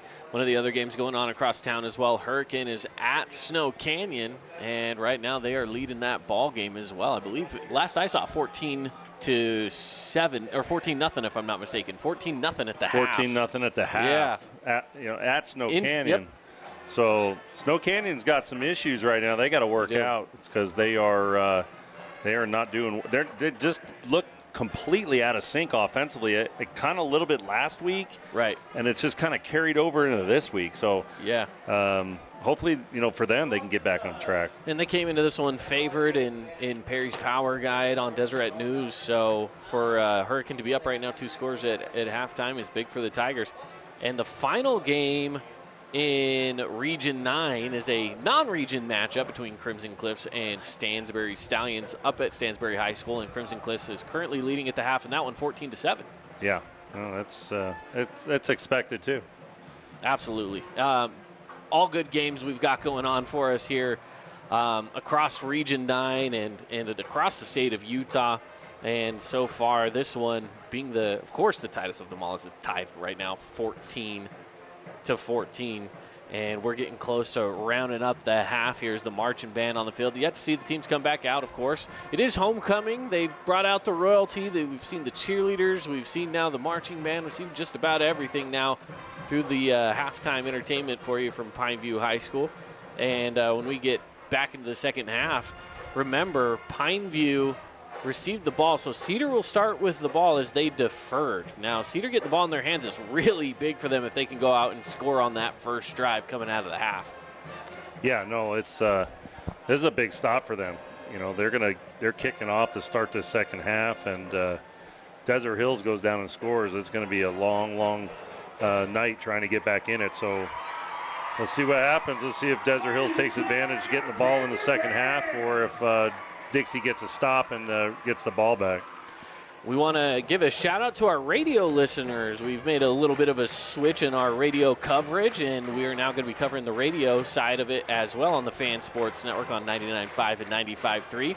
And to catch those up that are just tuning in on the radio side, we have ourselves a tied ball game 14-14 between the Cedar Reds and the Pineview Panthers. Still in the halftime portion of the game.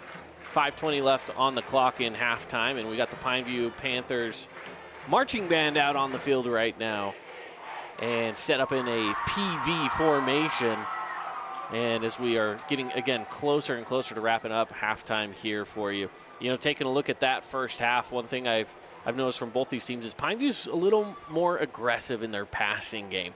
Of course, they're willing to run the ball. Richardson's been phenomenal, and we talked about how he has a little bit of an ankle issue going into this game, but yeah, we've just seen him lack some explosiveness, but he's still getting plenty of carries. Yeah, no, he's been patient too, right? And he has been. You can see him hobbling. You can tell it hurts, but he's not coming out of the game unless they drag him out of the game. So he's been doing really, really well. Expect them to do more of that. But again, Pineview, they're big up front. They're moving people out of the way, and they're just running downhill. Yeah, absolutely. And we're seeing some big plays as well on the receiving end. It helps when you have two tight ends. You know, Corbin Yoakum, 6'2" out there that's been bringing in some passes. And you've got Brock Harris at 6'6" as well. He brought in a touchdown that was thrown, you know, somewhat high, but he was open in the end zone. He just kind of climbed the ladder and brought it in for the second touchdown for the Panthers here tonight. Yeah, no, hey, I like what both teams are doing. They're not pushing the ball downfield in harm's way. They're really getting the ball and distributing it. It's been really good quarterback clinic. Not too many bad decisions. Just the one ball Everett threw was kind of behind his receiver on the sideline. They got picked off because there wasn't a lot of room over there. But other than that, it's been a pretty clean game. We've seen a couple of jump balls that get batted down. We saw one in, you know, as we were heading towards the end of the half as well. That was ball on the far hashes, throwing it to the near corner over here that got broken up. We saw another one on the opposite side that got put in for an attempted touchdown pass, but again, both those blocked away. So we're seeing some aggressive passing here, which is fun. It's good football. It's fun for the fan experience. It might be a little scary for a coach when you see that ball heading up in the air, but if you bring that in, it's always fun experience for the kids, for the fans, for the team. Try to get something going here. So we'll see what we got rolling in the second half. Yeah, for sure. This is going to be a fun one. This is going to be a fun second half. Absolutely. We're going to step aside, take a break. When we come back, it is the second half, third quarter coming up for you here on the Fan Sports Network. Don't go anywhere. Create your own relaxing, comfortable space. Boulevard Home offers the guaranteed best prices on furniture, appliances, mattresses, and more. And buy with no interest financing. Shop Boulevard Home, because home is who we are. Fabulous Freddy's is the locals' choice for a full-service car wash. It's fast. Have your car washed in just 20 minutes or less. Fabulous Freddy's always keeps it clean inside and out, with 2 Southern Utah locations as well as in Vegas, Lehigh, and Sandy. At Great Harvest, we believe in crafting more than just bread. We provide crisp, garden-fresh salads and savory sandwiches. Everything from garden-fresh ingredients to our signature handcrafted bread. Our friendly staff will guide you to find a meal that will leave you craving seconds. At Great Harvest, we truly provide something for everyone. And don't forget our baked goods. Satisfy your sweet tooth and finish your meal with a brownie or cinnamon roll. Come visit us at Great Harvest. Hi, I'm Jermaine O'Jegman from The Rink, and I'm inviting you to come out and skate The Rink. The Rink is the hot spot in town for big group events and kid birthday parties. We now have a karaoke room and retro skate night every Friday night. Visit skatetherink.com to learn more and let the good times roll at The Rink. Own property and want to rent it? Then you need the right team with 11 years of local experience, a staff of over 25 employees, and a 4.9 Google rating. Aim to maximize your rental income and find quality tenants while keeping turnover low to increase your revenue and truly maintain your property. Learn more at redrockpropertymanagement.com. Welcome to the Back Nine. We bring the world's best courses to you. Elevate your game at any time with 24/7 access to top-tier golf technology and expert PGA instructors available. Back Nine Golf is a place to improve your swing for all ages. Join us today. Your child's sports journey starts with the City of St. George Recreation. From their first steps on the court or field to becoming a star player, our youth sports programs are here to develop talents and teamwork skills. So get out and play. Check out all the sports and get signed up at sgcityrec.org. Hey St. George, this is Brian. I'm the new owner of your local Everbowl. Looking for a delicious, nutritious meal? Come to Everbowl. Our acai bowls are packed with superfoods to fuel your day. And it's where Region 9 sports fans fuel up. From bold statements to subtle compliments, Wilkinson's House of Lighting will help you more fully enjoy all the different spaces in your home. Stop in and see what's new at Wilkinson's House of Lighting, a proud sponsor of Region 10 Athletics. Today's game is brought to you by Findlay Subaru, Honolulu Grill, Nets on Fire, and Intermountain Sports Performance. Welcome back in, everybody, to your Boulevard Home Game of the Week. Boulevard Home, making your house a home for over 50 years here in southern Utah. It's the second half for Pineview High School. Score tied up 14-14 here. And the Cedar Reds are going to be back to return from the Pineview Panthers. We've got ourselves a great second half ahead of us if it's anything like the first. Yeah, very competitive game. Fans are definitely getting a treat tonight.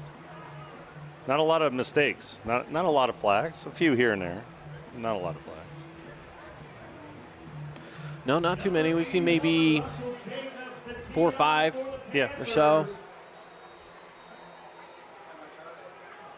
And the Panthers getting themselves ready to kick it away here. Here we go!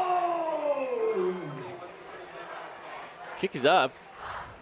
It's a little short one, a little pooch kick, brought in at the 30, and it'll drop down at the 35. Nice catch, actually. Those guys don't get to catch too many. Yeah, that was Brent Martin. We've seen him a few different times here tonight. Tight end for the Reds.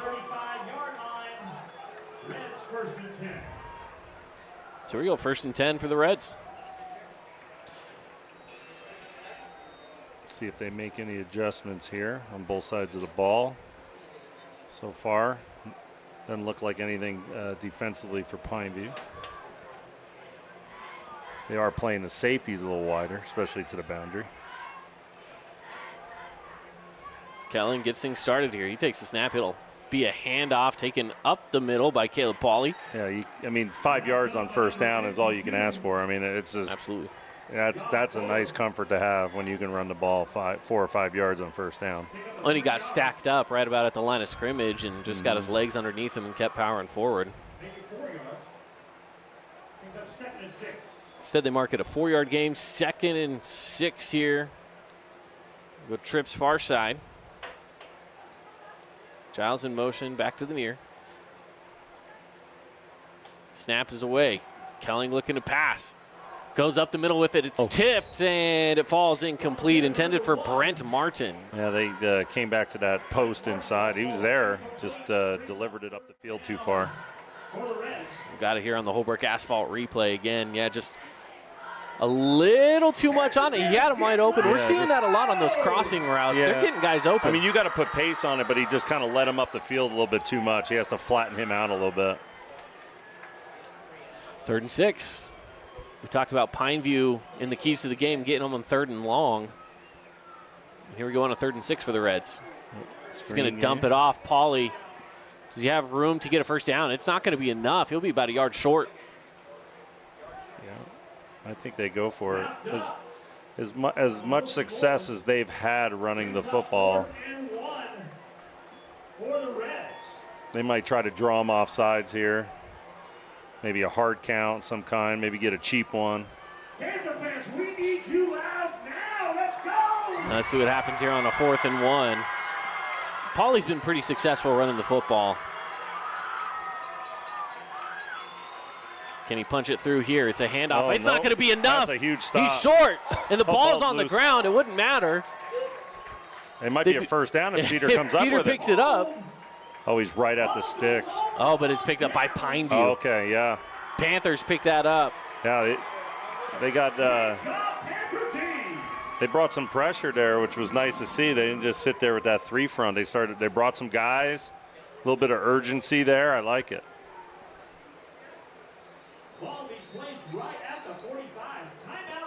So we got a timeout take, and the officials are taking their own timeout, I believe. Now, if they're measuring this, then they're saying that Cedar would have picked it up. Cedar would have recovered it. That's correct. So, well, Coach Boyer's out there. You could see him standing out there at about the 43-yard line talking with the officials. But again, like you mentioned, if Pineview picks it up, it doesn't matter. Boyer we just got ourselves a flag. He's got a Boyer just got a 15 for throwing his headset. Yep.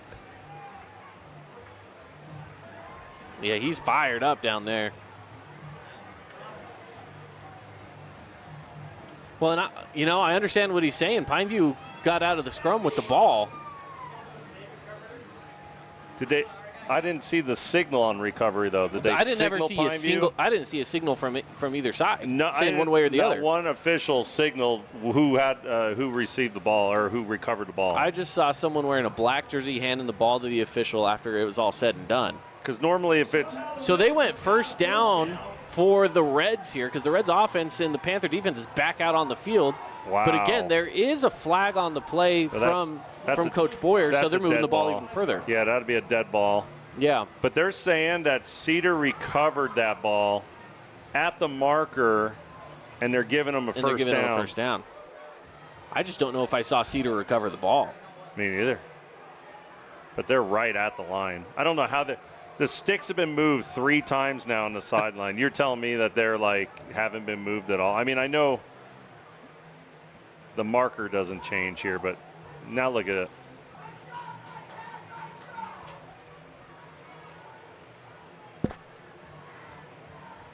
Let's go. Let's see what they end up doing here.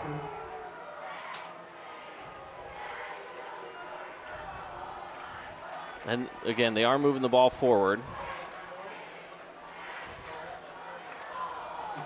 I'm watching the replay back here. This should be Panther football. I'm watching the replay back. Oh, yeah, clear 100% recovery. Panther football. Clear there. recovery by Pineview. And again, I'm just watching it back on our YouTube stream. I pulled it up on a second monitor here on the YouTube stream, and it was clearly picked up by Pineview. So this is the incorrect call. As they're going deep to the end zone, and there's nothing there. Good defense.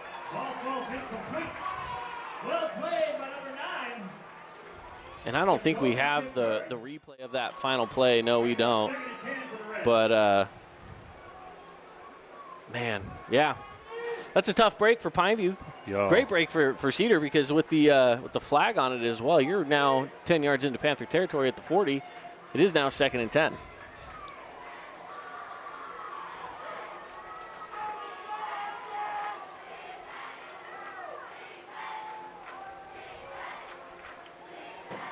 Kelly will hand it off. Pauly gets wrapped up and taken down immediately. Is the ball out again? No, it's not. But he does gain 3.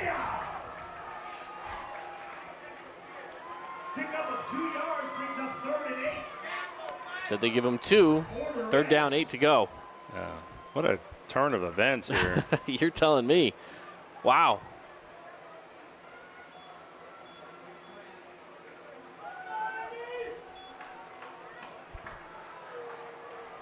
Yeah, this is an insane turn of events. Absolutely.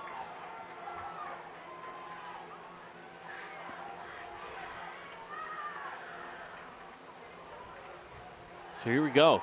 Kelling, he's going to roll out to his left. He's going to tuck it and run, and diving forward. Does he have enough? He's right at it. They're going to give it to him, and they're going to move those chains. Yeah, that's a good first down. Check it out on the Holbrook Asphalt replay. He just sees enough of a gap to go through it and dive forward, and yeah, he's got it down to the 30.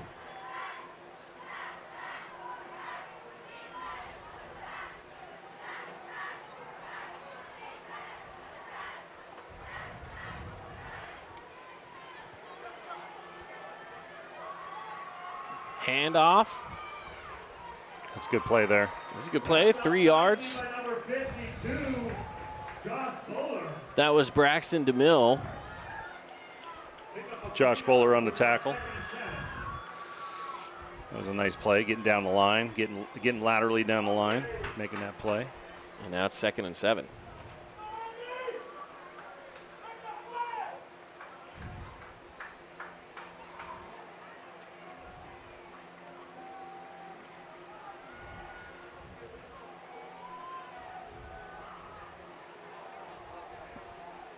On 2nd down, another handoff. Oh, great play. Swarmed in the backfield. Everything's a celebration all the time. This is like new school football. You know, everyone's got their like dance or whatever it is. It's always something. Yeah, I mean, you got to play with emotion. It's football, right? Absolutely. Sometimes I wish they'd let him get away with a little more, Yeah, but I also understand what you're saying, celebrating every little thing as well. I think I was just, like, to me, it was like, hey, I'm supposed to tackle out here. That's kind of my job, right? So, Yeah. But, yeah, I get it. They're trying to get your teammates fired up. You're hyped. You created a 3rd and long here, 3rd and 9. Yeah. Maybe I was just boring. A little blitz off the edge. Look at a pass, goes up the middle, not there. It was intended for Giles, and it'll be 4th down with 9 to go. Yeah, they're going to probably go for it here because this is no man's land for a high school team. Not many teams have kickers that could kick a 47-yard field goal.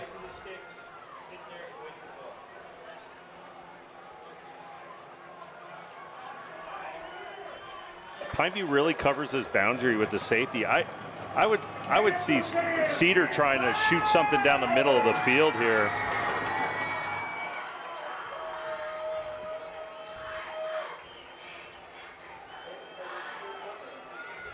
They tried. They covered it, though. They did. Covered it. Deep towards the end zone. It is caught. Wow. Whoa.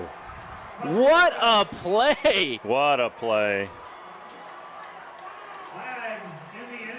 And there is a flag coming in after. Yeah, that's a little celebration, I suppose. Yeah, either that or some language from getting beat. Who knows?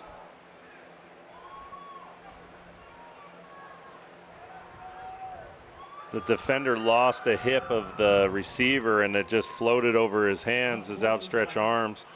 But again, that should have never even have happened. That was a terrible turn of events there for Pineview, not getting that possession on the fumble, which they clearly had possession of, and then for Cedar to go down and capitalize on that and scoring here, now up 20-14.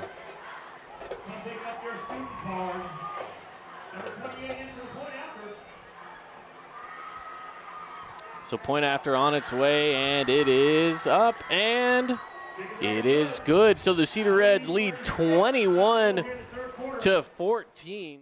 And again, after a strange turn of events as well, where there was a fumble that was recovered that we thought by Pineview. They give it to Cedar. They said it was fumbled enough for a 1st down.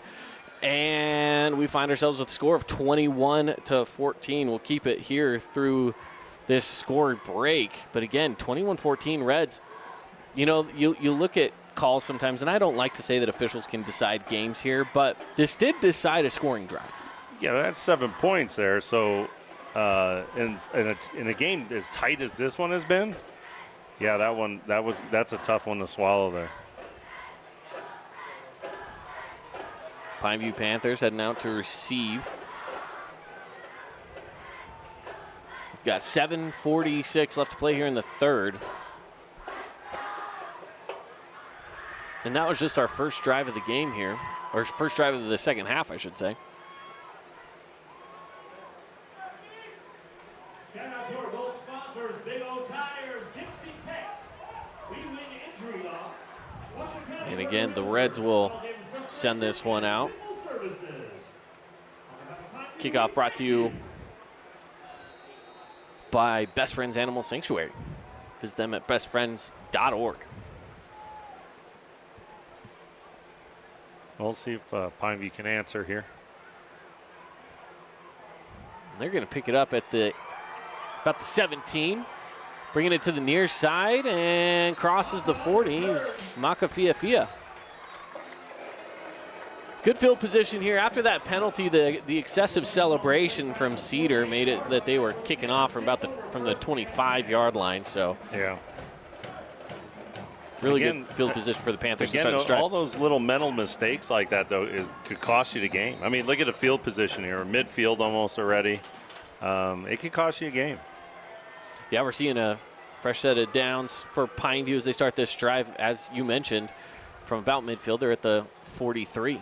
It's going to be a handoff to get things rolling here.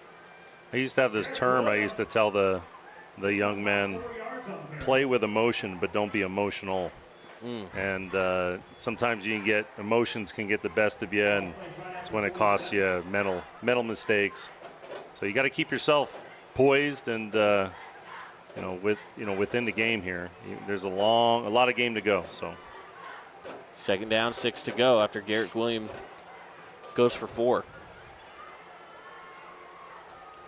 Play action out to the sideline, and it's caught by Colt Falanico. Well, in the pass, if it was on the frame of the receiver, he probably would have gained another 2 yards. He kind of threw it short to the outside. The receiver had to come back and get it. So they kind of lost 2 yards on that throw. Third and 4.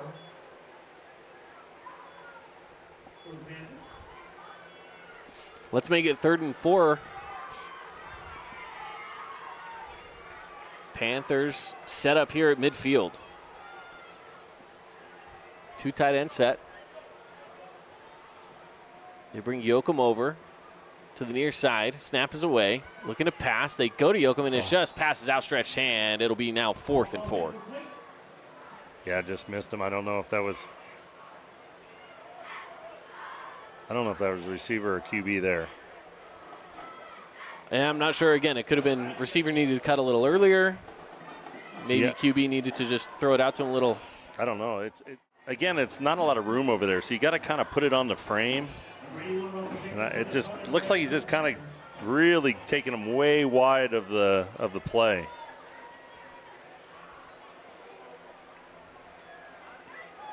The punt is away. It is on the other side of the field, which can be dangerous if you don't cover. That was a nice job. They cover it well. That was a nice job by Pineview there. Sometimes on this left hash, you kick it all the way over there on that right hash. You ain't got enough guys over there, and it only takes 1 or 2 broken tackles. That's right. Giles had received the punt, brought it out to the 20, so that's where the Reds will get things started here.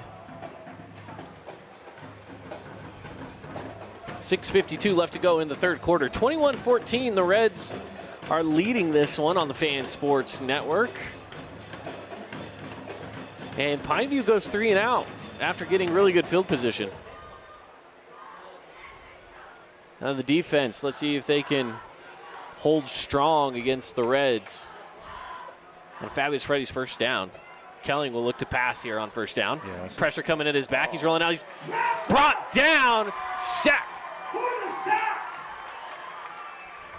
Yeah, he was looking at a wide side of the field here, and there's just no space to throw the football.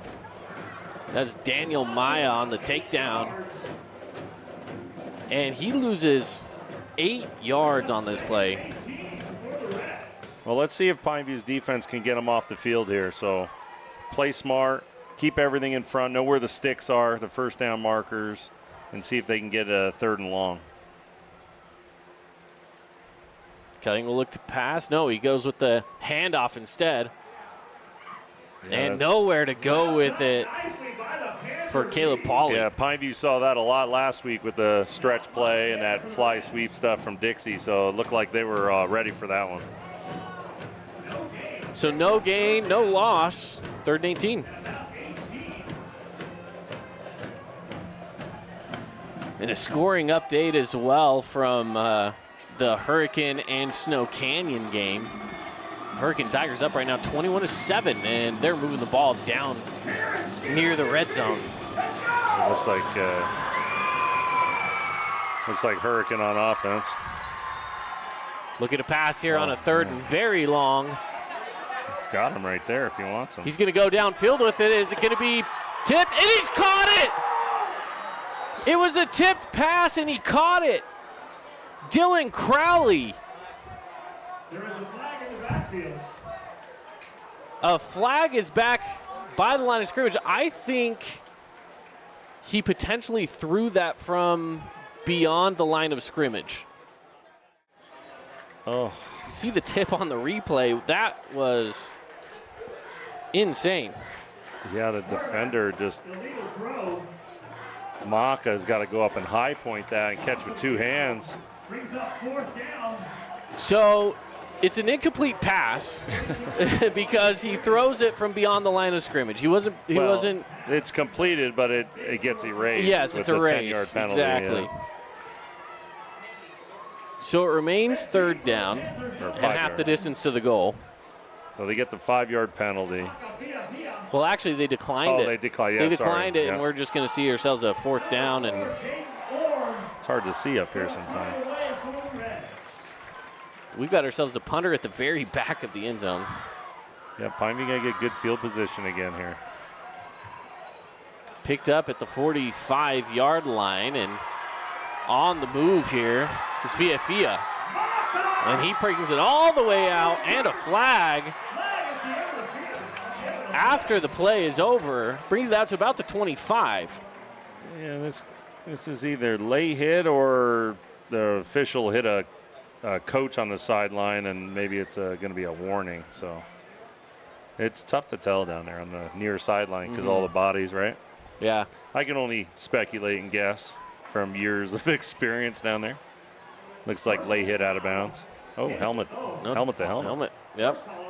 It's going against Cedar as well. So. Oh, he called horse collar, not helmet.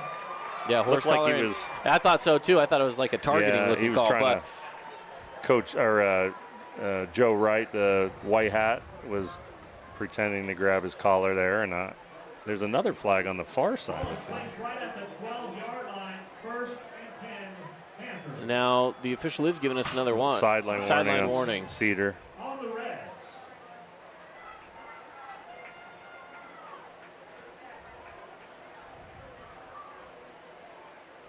Okay, so with all of that has now gone down, we have ourselves a 1st and 10 for the Panthers, and they are set up right now at the 13-yard line.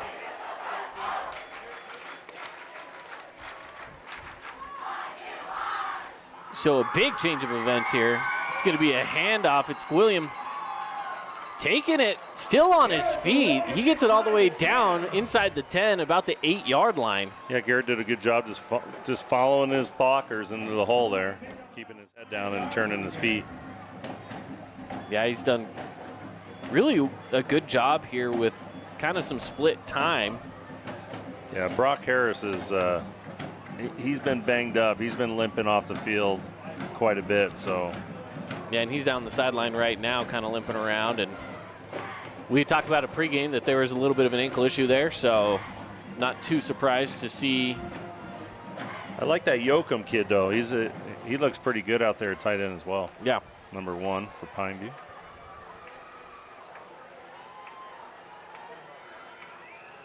Snap is away, rolling out to the left side. Throw to the end zone. It's going to be close. Short. At least close enough for a 1st down. Yeah, it looks like a first. And that's Russell Jacobs bringing that one in. Very close to a 1st down. Looks like they gave him the 1st down there. Let's check it out here on the Holbrook Asphalt replay. Again, just rolling it out. And it is. It's going to be 1st and goal. So set it up at the 3-yard line. Pineview looking to try to tie it up here. 21-14 right now is the Reds' lead late in the third quarter. Officials timeout.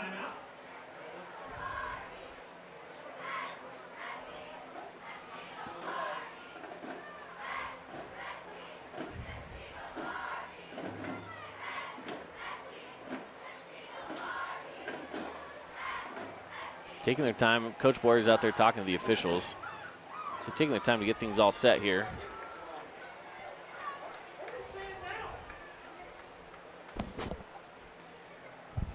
Scoring update brought to you by Nets on Fire. Tied game for Crimson Cliffs. 14-14 right now with Stansbury in the third quarter. This is going to be your run play to the right. Everyone's going to wash down. Two guys kick out. He's going to follow him in the hole. He's going to keep it himself in a Wildcat, and that is Via. Touchdown, Pineview. They just went out the backside with it, which is the other way to go. Check it out here on the replay.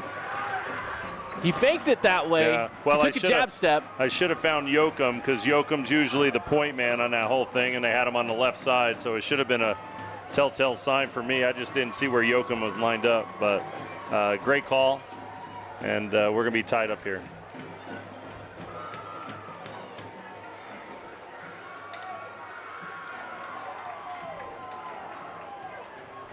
Extra point is up, and it is good indeed. A tied game, 21 apiece, 3:52 left to go in the third quarter. Pineview making it tight here with the Cedar Reds on the Fan Sports Network. 60-second break. We'll be back right after this. Scooter's Coffee and Hurricane is the best way to start your day or get you through your day. From breakfast sandwiches to cinnamon rolls to amazing smoothies and, of course, coffee. Anytime is a good time to sip and smile. Scooter's Coffee, open 7 days a week. When it comes to your child's teeth, Dr. Cody and his experienced staff at Johnson Pediatric Dentistry are game changers. So when it comes to checkups, a toothache, or any problem with your kid's teeth, call experienced veteran Dr. Cody Johnson at Johnson Pediatric Dentistry, 628-0511. This cheesesteak is so freshly grilled, you can still hear it sizzling. I can hear it too. Me too. Actually, it's the Hello? Cheesesteak? grill. Grilled right in front of you. It's a Jersey Mike's thing. After the score there, we've got Pineview getting ready to kick this one away. 21 apiece now. And this one has been nothing but back and forth. It's going to be a short kick. Taking a bad hop. Paulie's got to run backwards for it. He'll pick it up at the 4-yard line. Takes a jab step, pushes forward, and he's going to go down at the 6. Yeah, nice play there. Great placement by the place kicker. Put that in the right in a perfect spot. So special teams showing up for Pineview here late.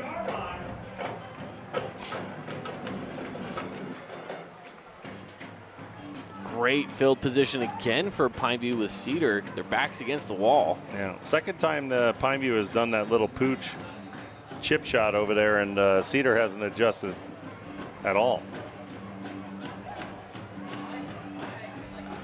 And this is, again, another scenario for Pineview where, for the defense, if you can stack them up again, last time they were able to do it, and they got the ball at the 13-yard line to start their drive. Yeah. It's a handoff. Oh. And he's going to be brought down immediately. No gain on the play. It'll be second down. There was a glimpse of a hole there inside that he just kind of bounced it out. Looked like there was something right here off of A-gap to the play side. Yeah, right here. Yeah, a little bit of a gap, yep. Yeah. If he would have cut it back inside. Yeah, we would have had a few more yards than going lateral. You don't want to go too lateral down here. Especially that close. Yeah, well, you get another holding call or whatever. You want to go vertical more. Kelling will pass. He's got a guy down the middle. It's Brent Martin, and he's going to be taken down for a gain of 8. Brent Martin's like, I'm just going to run straight until you stop me. There's no juking on his part. I mean, he tries to put a little juke move on him and dive for the first there. You know, you got to know where the sticks are. He might as well. I mean, just ran right into the guy. Maybe he's a bad dancer. He's got no wiggle. There you go. Got to be a good dancer. Got to be a good dancer. Got to be light on your feet. 3rd and 1. And now he's eligible on the other side. They go with a handoff instead, and that's there's a run. Pauly that'll push through for a gain of 3 and another first down. Yeah, they just put his shoulder down, ran off where the tight end shifted over to, and just ran over to whoever was in that hole. 2:30 left to play in the 3rd quarter. Score tied up. Yeah, if you're Pineview right now, this is a great time for a turnover. Got to cause one here. Maybe get Uncle Mo back and get that offense back on the field. So Fabulous Freddy's first down here for the Reds with 2:05 now on the clock. Handoff. And that was Braxton DeMille who gets it right back to the line of scrimmage. Maybe a gain of 1. It'll be 2nd down.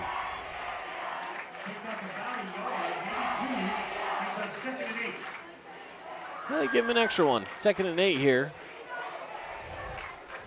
And as the clock ticks down closer to the end of the 3rd.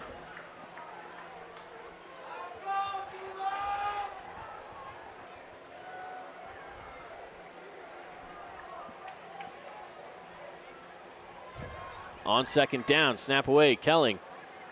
Passes as Giles. Oh. Giles tried to break out and go backwards with it. He only gains 2. Yeah, I mean, again, going lateral. You can't go lateral against a 3-4. You got to get vertical. Once you catch the ball, you got to go vertical. Everything's sitting outside. Brings up 3rd and long 5 for the Reds.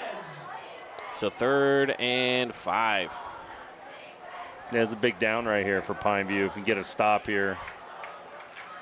50 seconds left. I'd like to see a little heat. Maybe go to like bring the safety down in the box. Maybe force the issue here. Snap away with Kelling to pass.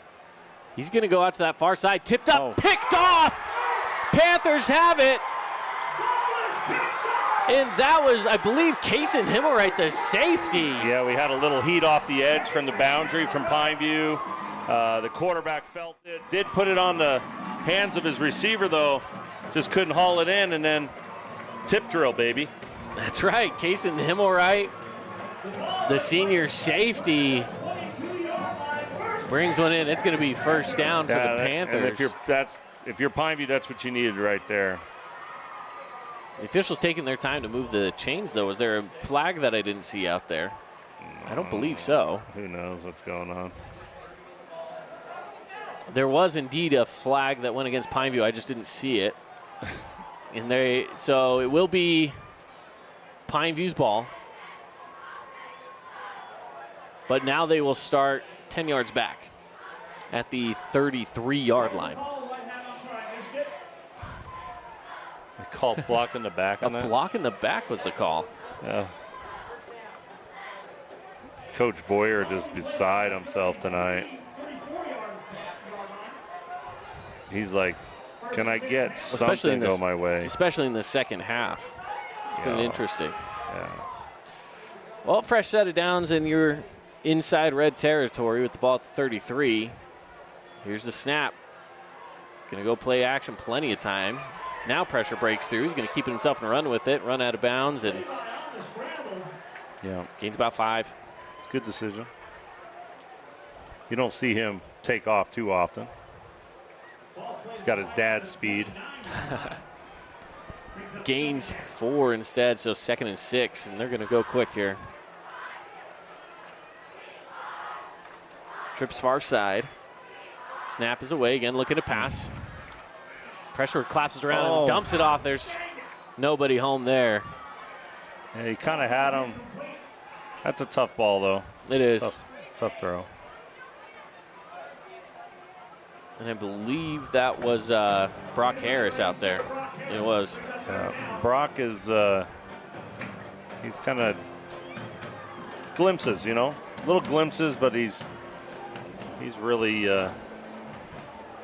hobbled up with that sore ankle. So yeah, You could tell just him walking around. He's just trying to keep it loose. Yeah, he's keep just on walking. They go bunch right. near side here on a 3rd and 6.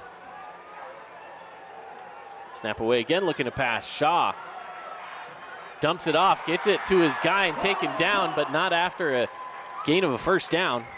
He's so crafty that way, Shaw is. He's like kind of tiptoes around, dances around, and then at the last second he just kind of gets rid of it. Yeah, you see the pocket kind of go around him, and he pushes in front of it. Yeah. And that was the last replay, yeah. but still, very similar to what we saw in the last replay. Yeah, but he really knows, and he knows where the line of scrimmage is too. Yeah. Even while he's dancing around, he does a pretty good job of knowing where the sticks are there. That's the end of the third quarter as well. Tied up 21 apiece. We're going to take a 60-second break. More on the other side here on the Fan Sports Network and your Boulevard Home Game of the Week. Red Rock Real Estate has over 200 professional realtors in the St. George area that specialize in the local market. Whether you're buying your dream home, looking for an investment property, or want to sell your home for the highest amount, the Red Rock Real Estate team is here to assist you. Get started now by visiting redrockrealestate.com. Hey, St. George, this is Brian. I'm the new owner of your local Everbowl. Looking for a delicious, nutritious meal? Come to Everbowl. Our acai bowls are packed with superfoods to fuel your day. And it's where Region 9 sports fans fuel up.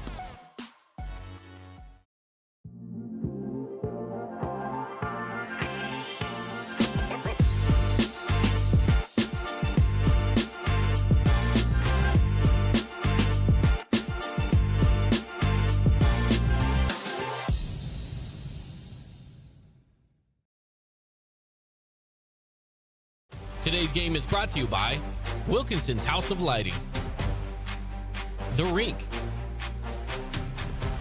Jersey Mike's, and Coral Canyon Golf Course. Welcome back in, everybody, as we are into the fourth quarter here on the Fan Sports Network. Handoff. Garrett Williams, he's got some room to run. He gets tripped up on his way into the end zone. Doesn't make it. He goes down at the 5. Yeah, they pulled both guards there, I think. Let's see the replay. Oh, yeah, we just missed the tail end of it, but first and goal now for the Panthers. They're looking to get another one on here. Not too long ago, they were down 21-14, but some good defense later put them down here inside the red zone as this run pushes it forward here from Garrett Williams for 2 extra yards. It'll be 2nd and goal. Yeah, they're going to go with their heavy group here. That go back to Wildcat. Punch it to Fia, and we'll see what he can do with it. We got Harris on one side and Corbin Yoakum on the other side. Little jump pass to maybe you do go jump pass to Yoakum or something, or Harris. Well, they're all keying Harris. The safety sits right on Everybody's top of him. sitting right there on Harris. If you go backside where the corner is, that's where I'd go with it. And he's going to keep it himself. That's Fia. He gets swarmed up, and we do have a flag on the play. They better.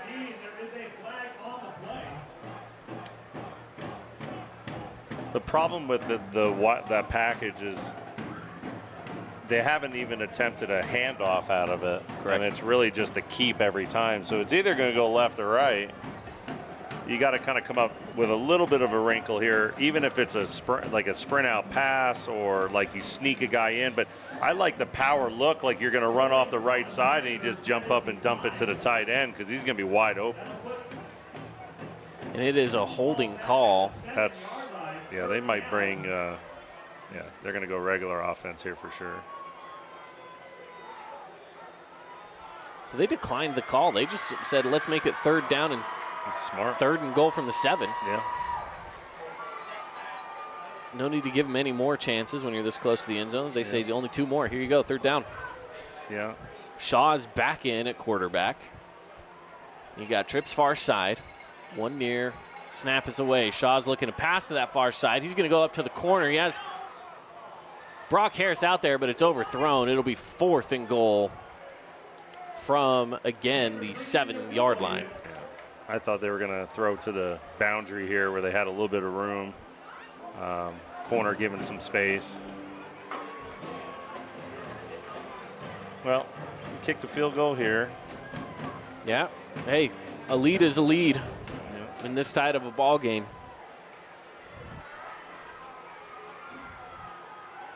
.10:23 left to go in the fourth, and they will attempt it. This will be 24-yarder.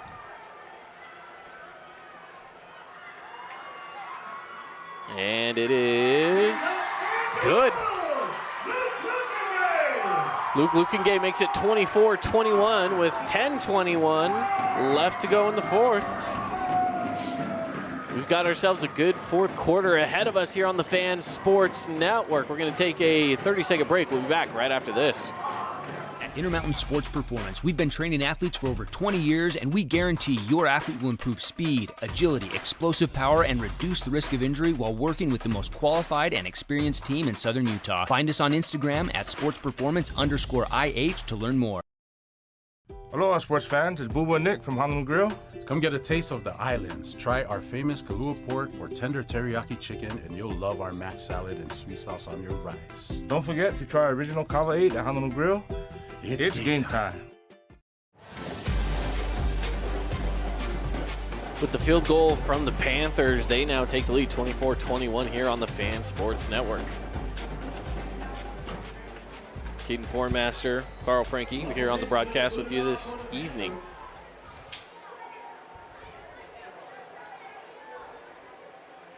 Well, Pineview's gotten a couple stops here of late, which has been good.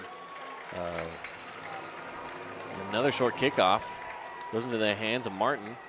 He crosses the 25, still on his feet, down past the 30, and he's still carrying some guys down, and he'll go to the 34. That's where they'll set up shop. Okay, we'll see if Cedar comes out, and, you know, I don't know. They're not going to vacate the run, but Pineview's done a little bit better job in the second half versus the first down run. So maybe they run a little play action on first down. Let's see what they do. Fabulous Freddy's first down. Check out Fabulous Freddy's with their 2 locations in Southern Utah. Now, although Pineview needs one more score here so they can cross that 25-point mark, that would give them the Holbrook Asphalt big score dessert. But Desert Hills has passed it tonight. Hurricane has passed it tonight. As this run goes for 2 yards, it'll be 2nd and 8. So these runs were going for 5 and 6 in the first half, and Pineview's done a good job of keeping them at like 1 or 2. So that's what I mean. Like Cedar has ran the ball consistently on first down. If they just played a little bit more play action maybe there and take a shot, they might have some guys sucking up on the run. So Cedar has a 2nd and 8 here with 9:40 left on the clock. Kelling will pass, dumps it off, has it, and is brought down immediately by Eli Nielsen. Yeah, I thought he was going to throw the deeper route. Looked like he had the outside receiver on the out, little speed out. Little turnout, they call it. Third and 5. And the Reds are taking their time here. They still have a lot of time, 9 minutes. Yeah, they don't need to hurry at all. Just they're trying to keep possession and pick up the first down here, so there's no need to rush. Getting a play call that you like, and coach called timeout. Yep, Reds will take one. Reds take a timeout, didn't like the look they had, and maybe there was something on the call sheet that likes better than that. Timeout is brought to you by Udy & Associates. You can give Luke Udy a call, see how much you can save on your insurance, 435-251-9102. You can get that free quote and see how much you can save. 3rd and 5 is coming up. We'll keep it right here through the break. And we kind of mentioned it here. Just take your time. 9 minutes left on the clock. Get a first down. That's all you're worried about is just moving the sticks. You don't need to get downfield because the quicker you get downfield, the more time you're giving Pineview to answer back. Correct. Yeah, you want to chew some time off. Now, again, if you don't go down and score, then the next possession you're going to have to get a stop, and you're probably going to play a little bit quicker coming out of the next possession if you get another possession. So that's what you're looking at right now. It's like, okay, am I going to get another possession? It's going to be tight, and if we do, it's probably only going to be a couple minutes left. So trying to do our best with what we have right now. You can run quarterback draw for 15 yards here. Got him. It's going upfield. Giles diving out, and it is incomplete. Oh, he had him. He did. He just a little too strong on the throw, but he did have him. Wow. Check it out on the replay here because Giles was gone. He had lost the corner, and he dove out for one at the 25-yard line. Had that been in by about an extra 4 yards or so, he would have been off to the races. Yeah. You see a Cedar score here, but now it's 4th and 5. Ran right by Jacoby Chekwiri. He couldn't get out of that back pedal fast enough, and he just went right by him. So.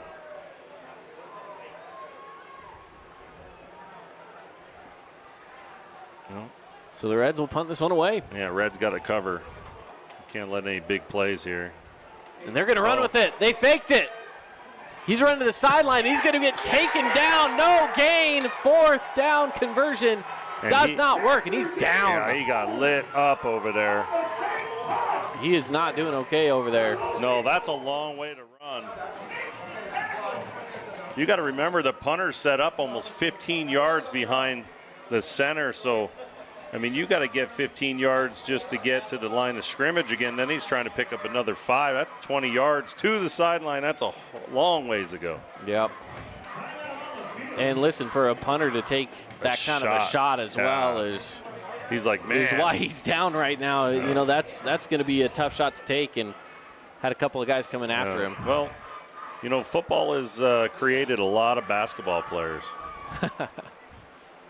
You know, we used to do a drill. I mean, no one does it anymore, I don't think, because, I mean, I guess you just try to keep guys not hurt. So sure. We used to run that nutcracker and it's drill. tough. Look, we used to run that nutcracker drill, and that drill, there's a lot of guys that were tapping out and wanting to be elsewhere. Sure. Yeah, and again, the punter's still down over there, and this is well, that would tough be look for him. I'm not sure exactly what. That could have been the big hit of the game right there, right? It's possible. And I'm not sure exactly what they're doing over there, what they're trying to work on with him.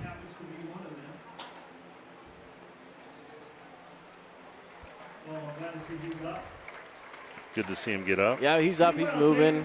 Must have been some sort of a leg injury. But that's definitely look for the dealer collision big hit of the game right there. Yeah. Smoked him. Well, and this sets up the Pineview Panther offense very well here at the 39-yard line. Yeah, this is not what you wanted as Cedar right here. They had their shot, too. They just missed it. They just missed it. Game of inches. Absolutely. Snaps away. They're going to keep it on the ground here with Garrett William. He's on his feet all the way down for a 10-yard gain and enough to move the chains. Yeah, they just slam Brock Harris inside, and he just whams the D tackle here. You'll see him seal the D tackle inside, and they just run right off of him. That's your traditional wham play, they call it. Bring the tight end across.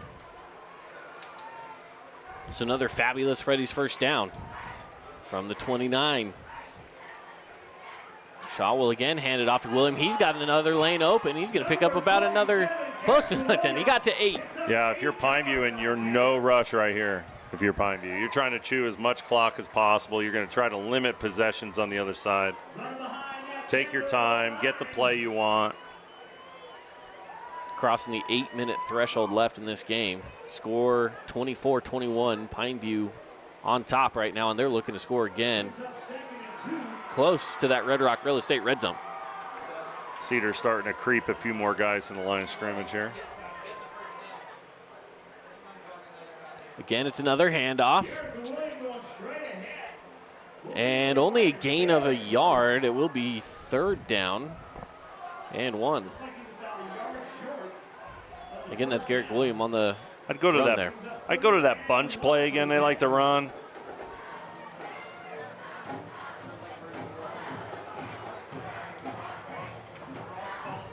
They run this bunch play and they kind of spread them out, and you can just curl the tight end over kind of in a dead spot because Brock Harris is going to carry 2 guys with him. Right. And you just kind of stick the other tight end just between it, right in the zone, right in the middle of the zone.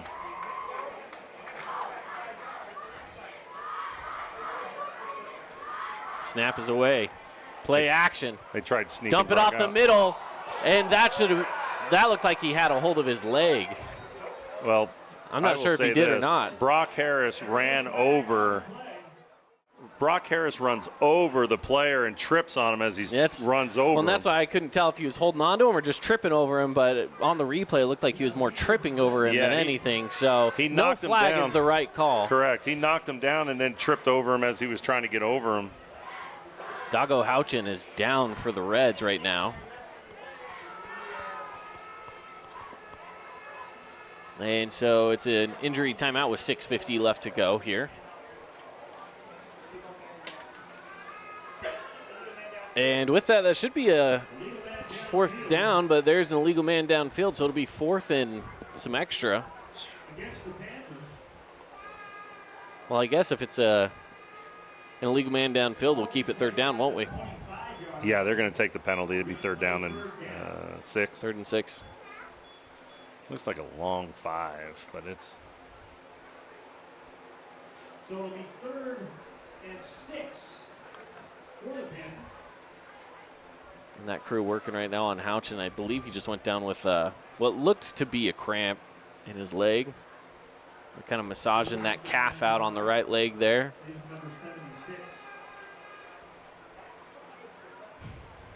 So again, now on 4th down, that's actually a big defensive stop due to a penalty and good defense upfield, because that was nearly a touchdown. Yeah. Had Harris not tripped up over the defender, that's a Pineview Panther touchdown. They go up 10. Yeah, and right here they're on the edge of field goal. If they were to get a stop here on this next down, they're right on the edge of field goal team.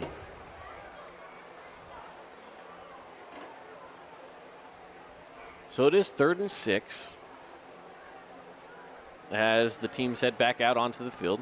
Houchin made his way off the field under his own power, and again, just a little bit of a cramped calf there. Lukenga, isn't that the kicker's name? Lukenga? Luke Lukengay is his name. Lukengay, yeah. So 3rd and 6. Here we go. Yeah, you don't want to get out of field goal range. I think they're in it. Kid's got They're a pretty close. good leg. He's got a good leg. Yeah. Yoakum goes to the other side. Snap is away. And Shaw goes up the middle. It's caught! That's Corbin Yoakum. He takes it down inside the 10-yard line. 1st and goal, Panthers. Yeah, and Corbin, all he did there was curl in front of the safety and said, you know what, I'm going to box you out, and I'm going to make this catch. And Shaw puts it up above his shoulders where he needs to be. Good throw and catch there. Nice play call.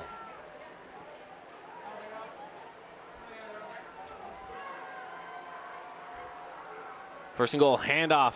Garrett Williams dives forward. Does he have enough? Touchdown! What a play as he dove for that line. Check it out on the Holbrook Asphalt replay. Cuts inside, gets stopped up at about the 3-yard line and takes a dive with the outstretched hand. Pineview Panther touchdown. That puts them up now 30-21, PAT pending.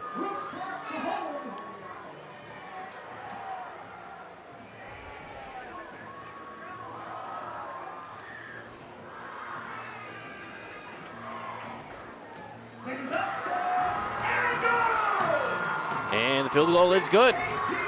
Well, you got to think Cedar's going to have to probably play with a little bit more tempo here because they got to try to fit in one more possession.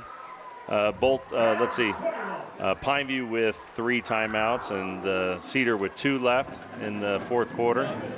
So yeah, look for Cedar and Coach Hyatt to play a little bit more up tempo.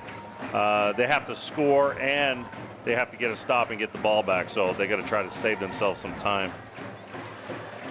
Let's take a look at some scores from across the region. The final score from Desert Hills and Dixie is 49-0. Desert Hills gets the win. As far as Hurricane and Snow Canyon goes, that game is also, let's see if it's gone final. And I believe it might have. It has 35-7. Hurricane gets the win over Snow Canyon, and a very big win for the Tigers. Huge win.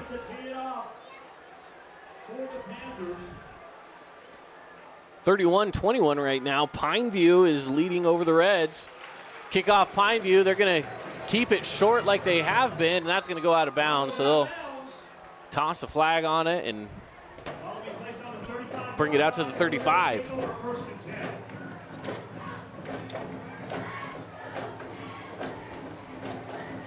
So it'll be 1st and 10 here for the Reds.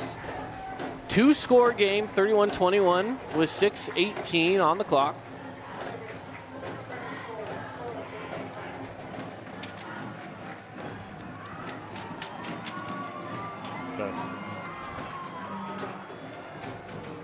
We've got ourselves 17 unanswered points right now as well for Pineview over the Reds. Those are final. Both final.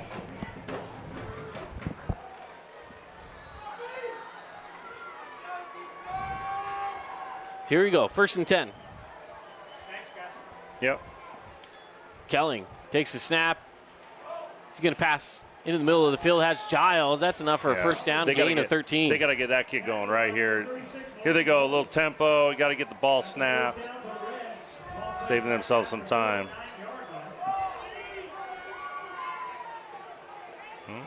They looked like they were going to go tempo. They had to move the ball back a yard. The officials need to just place that sucker down. Let's go. Wasting way too much time. Cedar is too. Yeah, they're taking a while to get set in the offense here. Trips far side and snap is away. Going to dump it off here to the near. And taking a shot as he goes out of bounds. Only a gain of 3. And that was Caleb Pauly. Caleb's had a pretty nice game tonight. Very consistent. Has great hands out of the backfield. Runs the ball hard.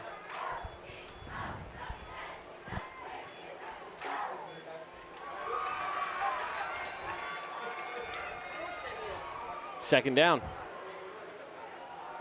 Handoff. Taking it up the middle and crossing about the 45. About third and 2. Long 2. Yeah.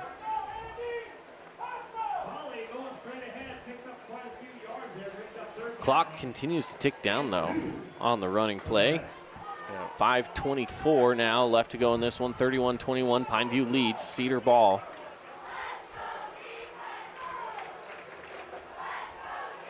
Cedar's got to move quicker than this, too.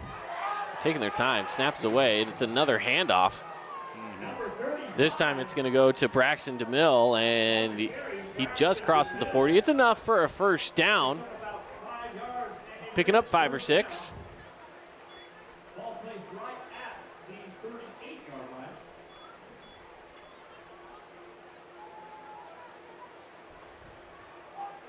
So on 1st and 10 from the 38-yard line inside Panther territory. Here come the Reds. Kelling gets a snap. He's looking to pass. No pressure. Dumps it off to the sideline. Oh. You'll be careful throwing a guy on the sideline like that. You don't want to get a cheapie. And that was again DeMille. You know, and Pineview sends that Mike backer, but it's late, and he's really not getting there because they only got 3 up front, and Cedar's blocking with 5. So they either got to bring him off the edge or like loop him around, run a little game up front and try to get him late coming around. Just running them right up the middle isn't going to get it done.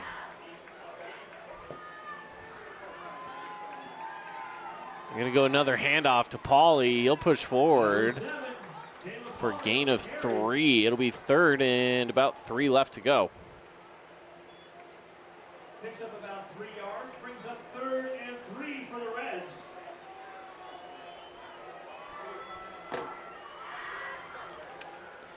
The Reds just letting time tick away. 4:15 on the clock now. Yep. They've let 2 minutes go by, and they've gone about 20 yards. And they're going to go another handoff play, and he's stuffed up short. It'll be now, they got him a yard. It'll be 4th and 2 now. Yeah, right now you got to be thinking you got to get in your 2-minute offense right here. It's 4th down, though, so right here they got to find. You just got to convert here. Yeah, you got to convert here. You don't convert, this game is just about over. Yeah, this is the play of the night right here. if you're Pineview. And they've gone run the last 3 plays, too. So they're going to go run again. Does Pauly get through? And he does. He got Gets it by a yard. It's first down. No panic with this Cedar Redmond right now. Or Red, sorry. I'm old school.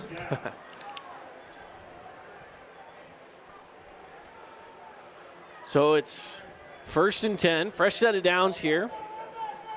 31-21. Panthers lead, and the Reds continue on. Snap is away, and Kelling will look to pass. Got him. Takes a shot towards the end zone. Sliding catch. Does he get it? He puts it at like the half-yard line. Oh, wow. Wow. What a spot. He threw that right to the right spot. I tell you what, he's not. That's he's Dylan like, Crowley on the reception there. This Everett Kelling is unassuming. Like, you just wouldn't think he'd be this poised. Yeah, he got it to him right over the hand of a defender. Oh. He drops the snap. Dives on top of it. He picks up about the 11. I mean, when do you think they're taking timeouts? Are you going to try to save yourself with 2 here to get another possession? Or, I mean, I guess you have to play you got to play, try to get in here, and then you're saving your timeouts for when Pineview gets the ball, but that doesn't help the cause right there. 2nd down. Pauly goes in motion. Snap is away. Kelling to pass. Takes it up to Crowley again, and he gets it back down to about the 1 or 2. You got to get on the ball here and go. 3rd and goal.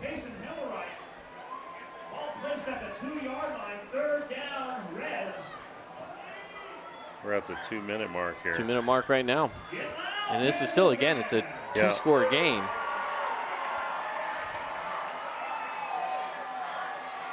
Snap is away. Handoff to Pauly. Does he have it? Yeah. Signal is in. It's good. Touchdown. Number 7, Caleb Pauly.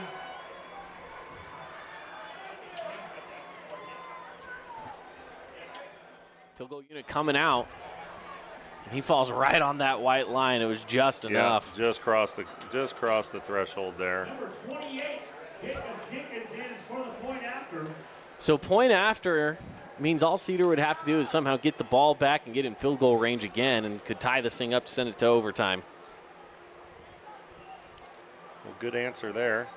Oh, and they jump. False start. I think that's going to go against Cedar. Yeah, that's 5-yard penalty. He still should be able to make this. Still should be, yeah, as you mentioned, kind of just a chip shot here for the extra point. Yeah.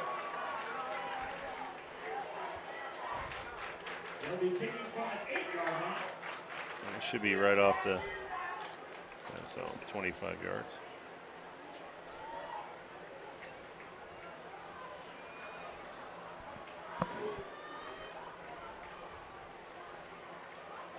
Extra point.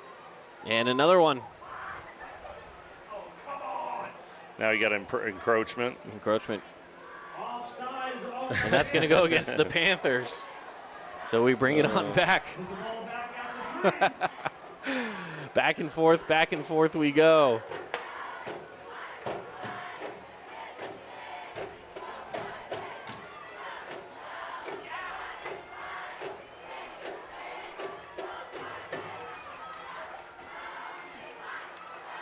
Here it is, extra point. Snap is away, dropped it. He's got to run with it. There's nowhere to go. He falls on the ground, and it is dead ball.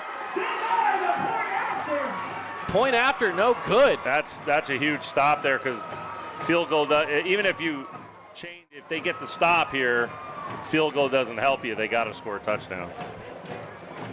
So with 1:50 left, you're right, touchdown only for Cedar, 31-27. So I think before that play, you kick off, but because of that play, it's probably going to be an onside. You have to go onside. I agree. I mean, that would be my guess. Let's see what they do here. 31-27. They still have 2 timeouts in their pocket, but maybe they just say, hey, on the road here, we're going to probably onside this. I don't know. We'll see. Yeah, you can see they're moving it off the X, so you get a little bit more space.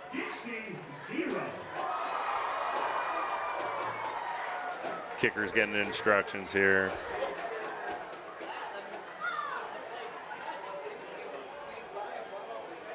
You need to stick one more guy on that other side of the field if you're Pineview. At least to the middle. They're starting to shift a little bit. Number there two, we go. Number two's going. got to get to the middle. Yeah, that's Brooks Clark. Let it go to the second. Ooh, and that was he dropped it too. He nearly. You don't try to pick it up and run with it. You just got to get on it.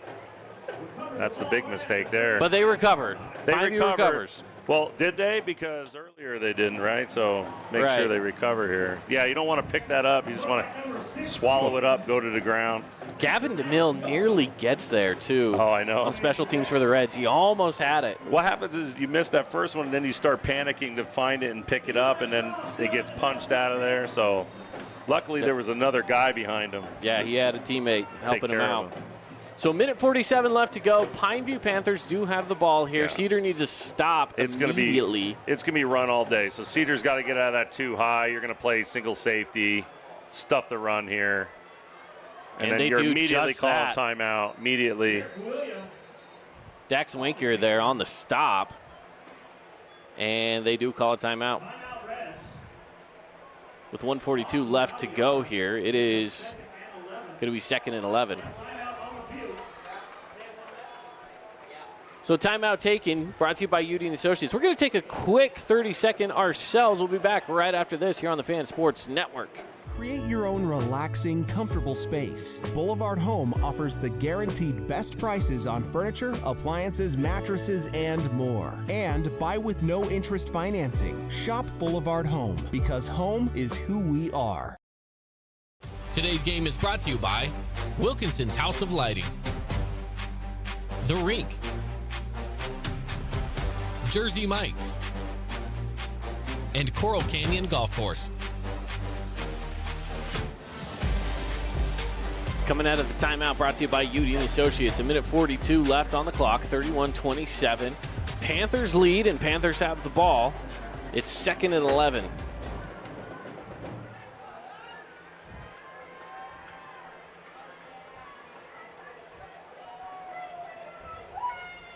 Panthers going for the run again here.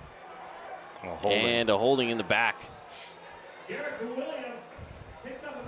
That's Garrett Williams taking it all the way down to the 45, but again, there is a flag.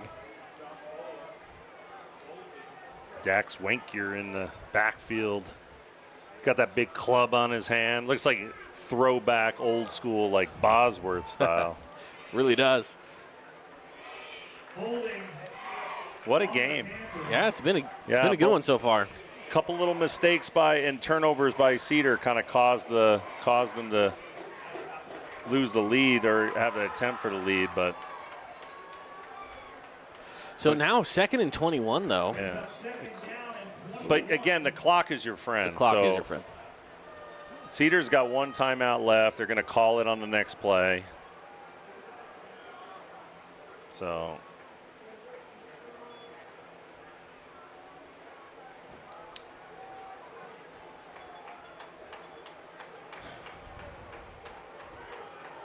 on 2nd down here.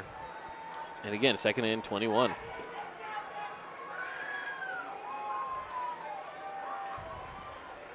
Panthers take the snap, another handoff. Room up the middle to run, stopped by Peyton Bunker. Yeah, all you're doing there is you're just forcing them to use their last timeout. And it's 3rd down. Keep this one right here during the timeout. Well, the thing is right here is you can run it,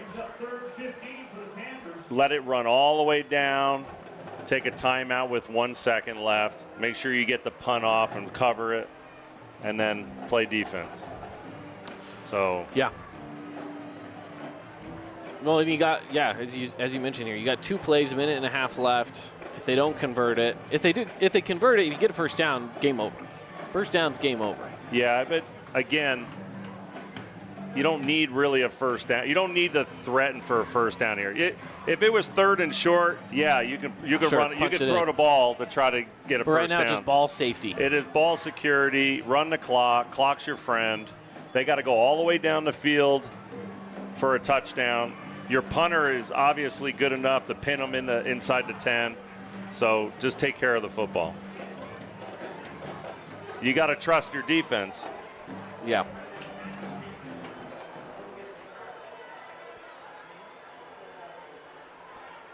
And if you're running the ball here, you take all the time in the world to get off the ball.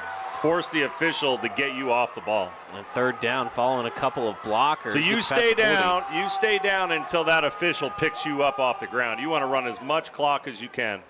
Don't even get up. Because you run 3-4 seconds more off the clock. That could be the determining factor at the end of the game. You don't know how it's going to roll out. So right here, you're going to take it all the way down until that back judge is going to count it. 1 second left. T, punt it. That's exactly what they will do here with the clock ticking down. Just inside a minute left to play here from Panther Stadium. They got a 4th and 7 coming up. That was a good run on that down, because now with your punter, because of how well he is, if he gets off a good one, he can get him pinned behind the 10. It's a long field to go in 46 seconds. Yeah, now you got to just make sure you get the operation clean, get the ball off, protect the punter, but make sure you cover. That's exactly right. So it is exactly that. 46.5 seconds is left on the clock. 4th and 7 here for the Panther offense. 31-27, the Panthers lead right now over the Cedar Reds.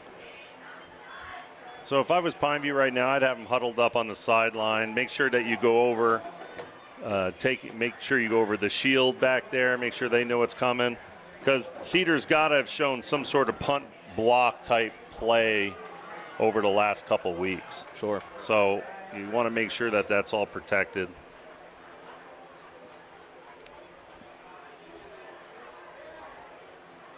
So waiting for that Cedar defense to come on out, the return team. And then you're going to see if Cedar is going to try to go get it, or if they're going to try to put a return on.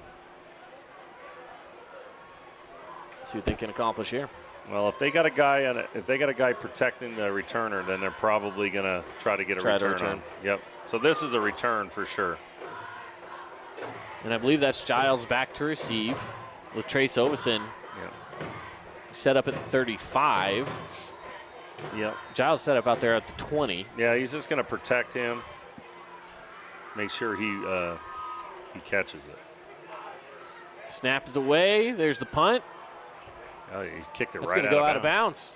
That's going to be about at the 35. Yeah, he'll run down there, and then he'll walk back the other way. He'll walk it back. I thought it went about the 35. I thought it was about 30. Oh, Where are they going to put him? 31. Joe Wright. Eagle eyes.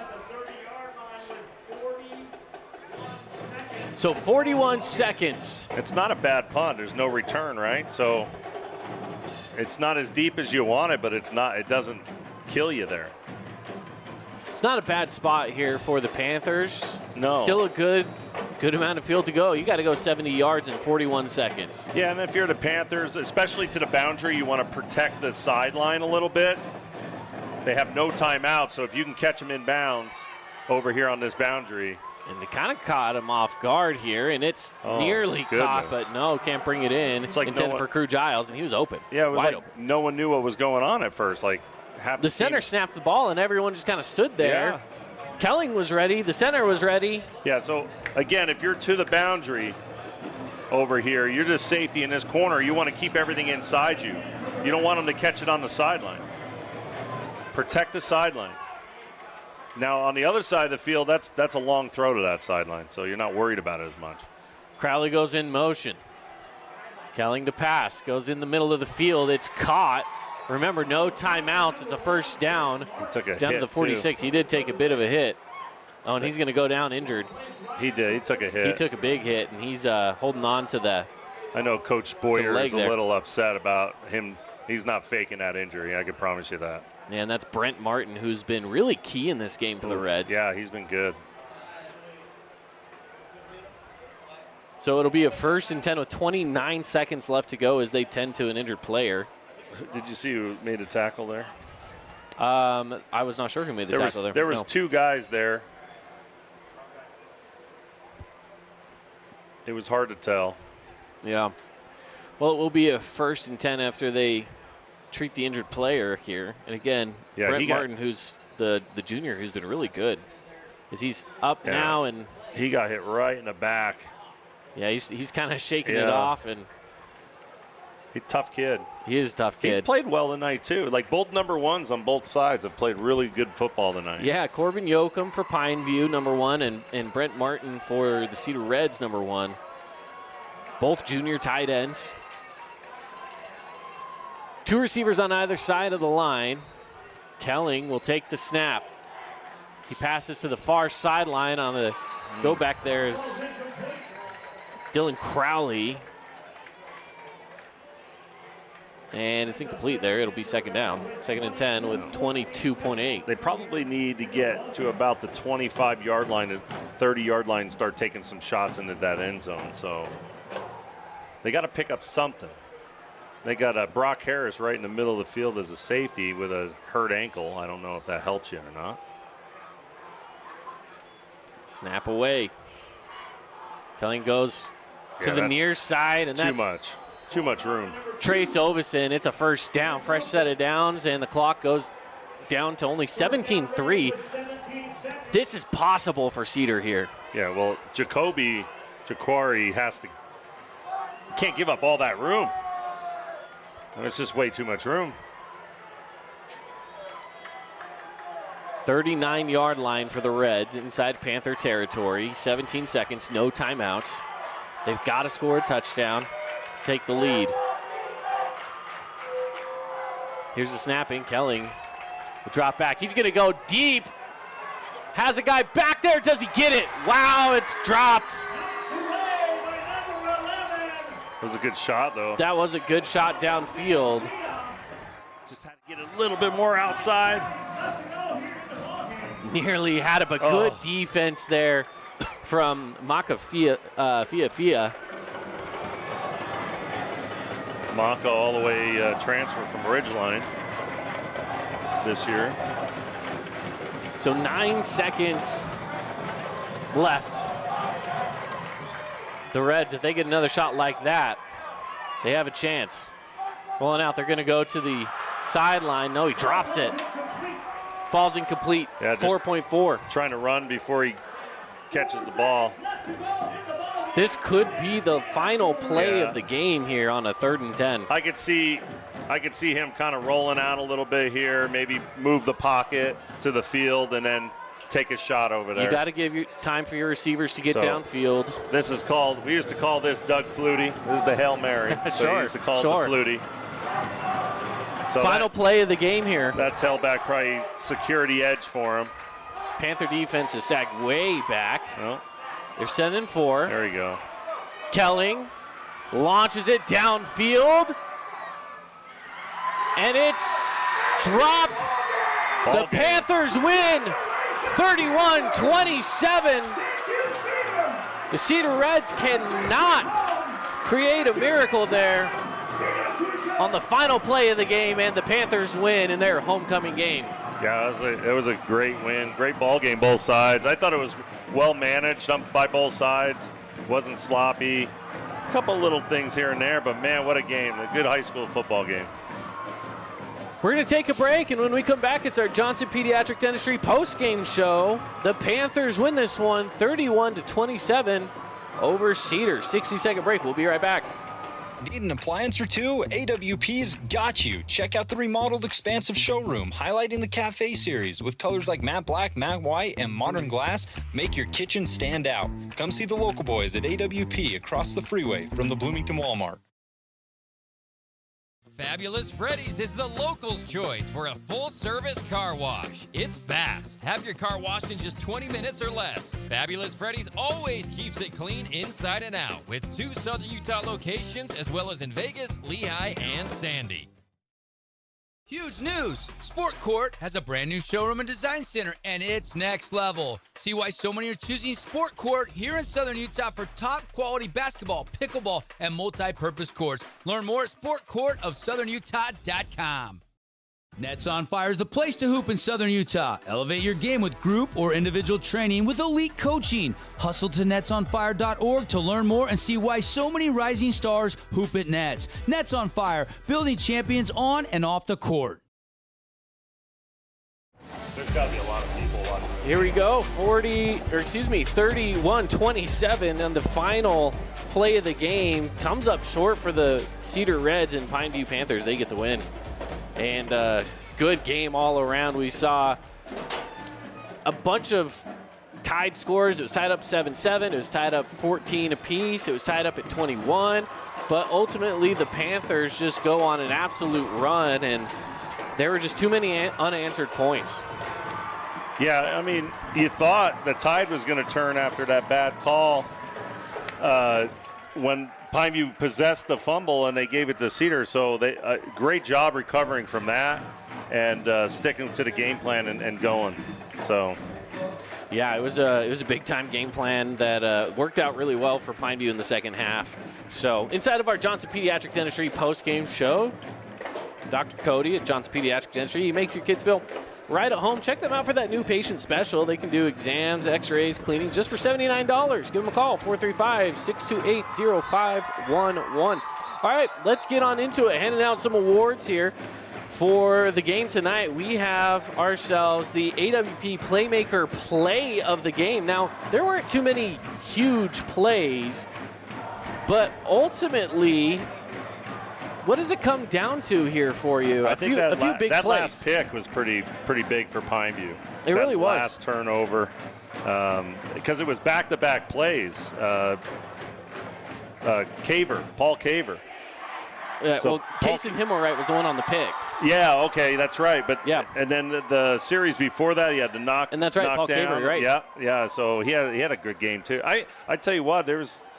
Like you said, there wasn't like this one player that just stood out, but there was big plays by a bunch of different guys on the team. So yeah, team effort here for Pineview to get the win. One of them obviously going to be Levi Shaw's the quarterback. Another one being Kyle Richardson. He played a really good game, and again, kind of on a little bit of an injured ankle. So yeah. Well, in the subs that showed up for Pineview too, and that played a lot. Garrett William, but that Yoakum had a great game tonight, I thought. And I think Corbin Yoakum probably deserves player and of the game, should be our Findlay Subaru, player of the game for sure. I thought he showed up when they needed it. Had that big catch on that last touchdown drive, and I thought for sure he played phenomenal tonight.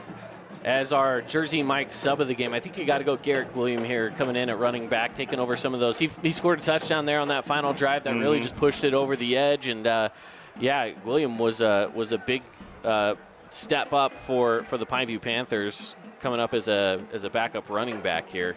So I think he definitely deserves that sub of the game as well, brought to you by Jersey Mike's. And again, big defensive plays towards the end from Pineview. Remember, it was some interesting things, some flags, some big defensive plays. Either way, Cedar had their backs against the wall, and they were punting from inside their own end zone. Yeah. And big defensive stops there late too. Yeah, big got defensive Cedar stops off the field. A couple fourth down and shorts where they got some big stops. So credit the defense for stepping up when it mattered. Absolutely. As we are getting ready to wrap this one up, 31-27 is your final score of the night. All the other final scores are going to be posted. Make sure you're checking out on the Fan Sports Network social medias. And check out St. George News for the Region 9 recap as well, where you can see recaps of all of the games with highlights and commentary.